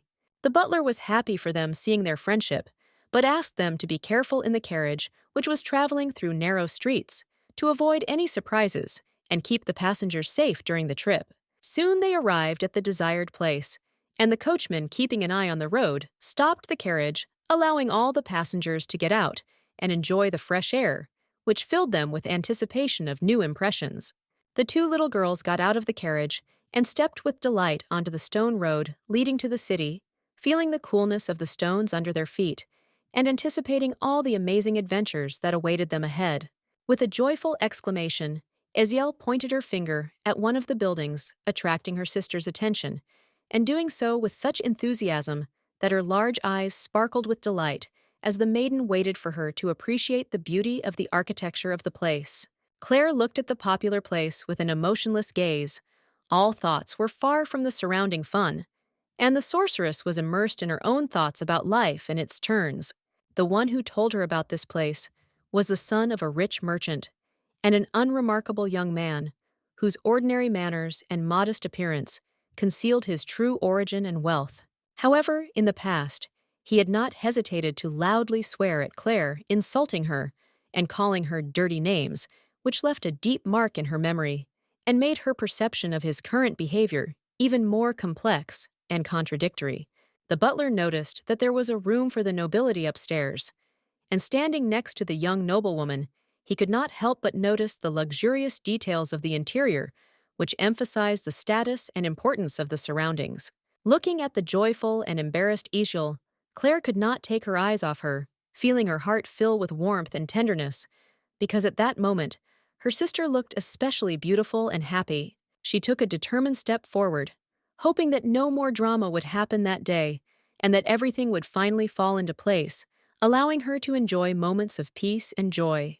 The building featured a prominent sign for a pastry shop decorated with exquisite patterns and mouth-watering images of sweets, attracting the attention of passers-by and enticing them to look inside to enjoy the delicious treats. On the table, covered with a snow-white tablecloth, there were various desserts ranging from delicate pastries to chocolate cakes, each of which beckoned with its aroma and splendor, creating an atmosphere of a real sweet paradise. The happy girl held a glass of blue drink in her hands, amazed by its unusual taste and bright color, which seemed to personify summer fun, filling the body with joy and lightness. The three of them comfortably settled down at one table inside, enjoying the warmth of the atmosphere and communicating with each other, creating an atmosphere of friendship and mutual understanding that allowed them to forget about all their worries and simply enjoy the moment. Using magic, Claire caused the tube to rise into the air and float smoothly towards her, creating the impression that she was being controlled by an invisible force, adding a touch of mystery and surprise to her magical play. The servants could not take their surprised gaze away from the magic that was unfolding before them, like bright fireworks filling the atmosphere with magic and miracles, and leaving unforgettable memories of what was happening around. Together, they discussed how much the baby's gait was reminiscent of her father's strength, and marveled at how those traits were passed down through generations, a living embodiment of the legacy that bound their hearts and stories. Covered in cream, Esiel winked happily, oblivious to the fact that her hands and face were covered in the sweet white mixture, laughing at how this funny fact only added to the fun of the party. The joyful girl raised her hand with a gift from her father, a beautiful pendant sparkling in the light, like a little star fulfilling lovely dreams and reminding of the love and care of her noble father.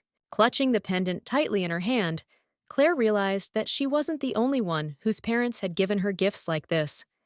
Her body filled with warmth at the thought of how nice it would be to do something special for her sister. The little girl hid the jewelry under her dress, trying to hide it from prying eyes, and thought tenderly about how her relative would never lose this precious treasure. Esiel pouted angrily and began to scold her sister, who was constantly getting lost in the crowd and wandering off to unknown places with strangers, completely unaware of how dangerous this could be for her.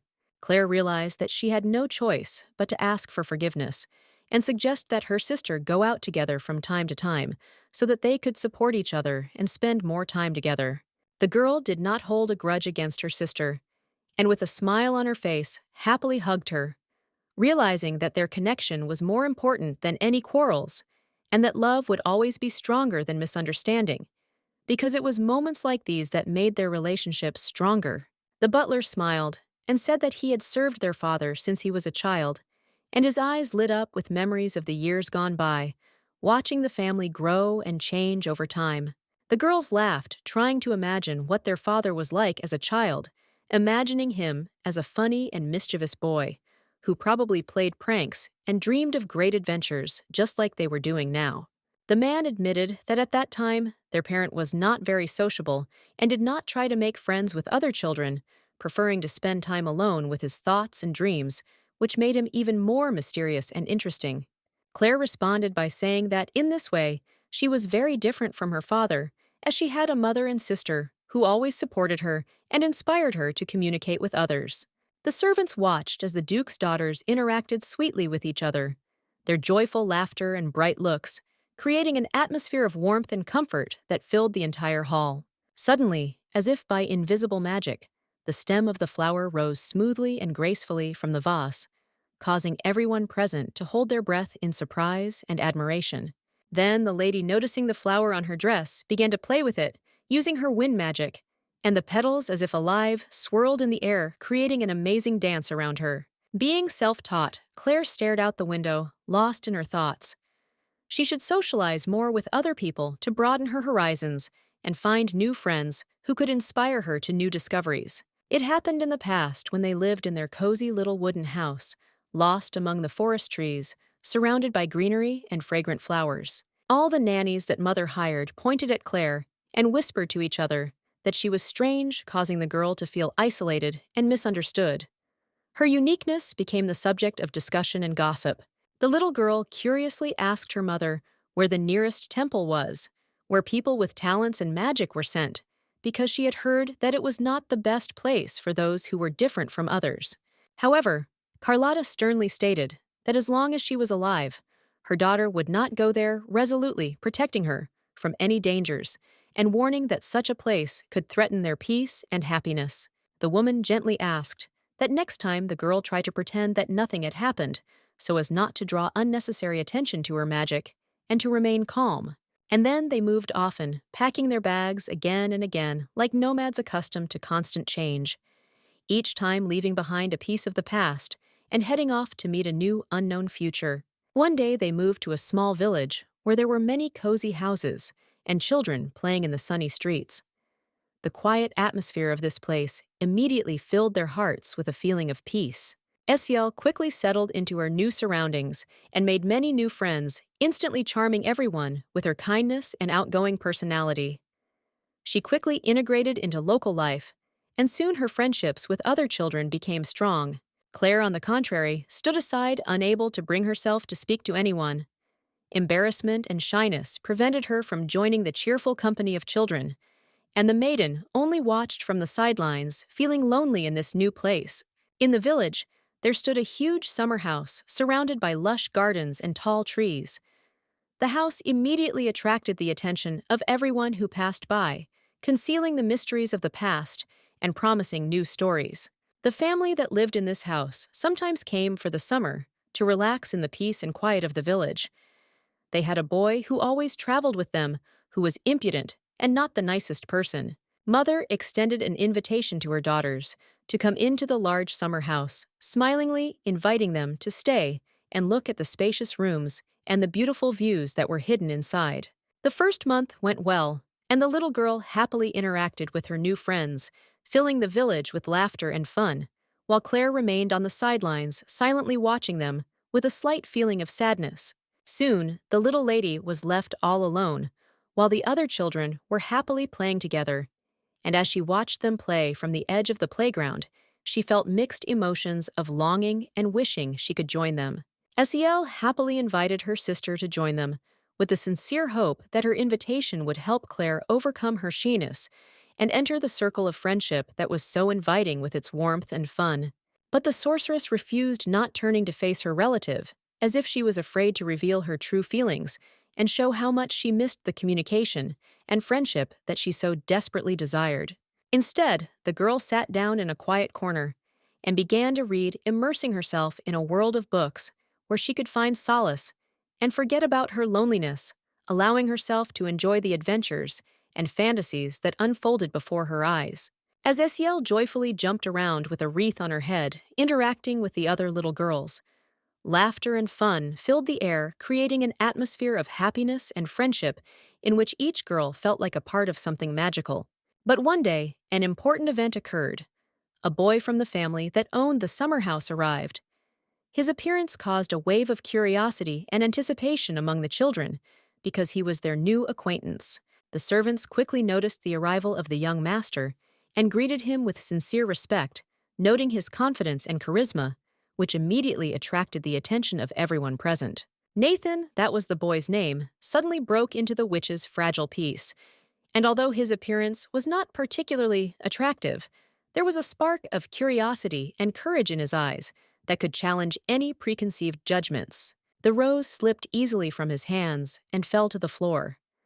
The petals flew in different directions, as if dancing in the air, and the soft sound of its landing broke the silence of the room, leaving behind a scent that reminded of tenderness. Claire sank into dark memories, looking at her hands, and thoughts of the boy from the summer house caused a heavy melancholy in her, filling her heart with remorse and hostility. As soon as her thoughts cleared up, her dear sister suddenly cried out that they could go to the bookstore, where many wonderful stories and adventures awaited. The little girl waited impatiently for an answer, carefully examining Claire. Her eyes showed hope that she would give consent, and this moment seemed incredibly important to her, full of anticipation.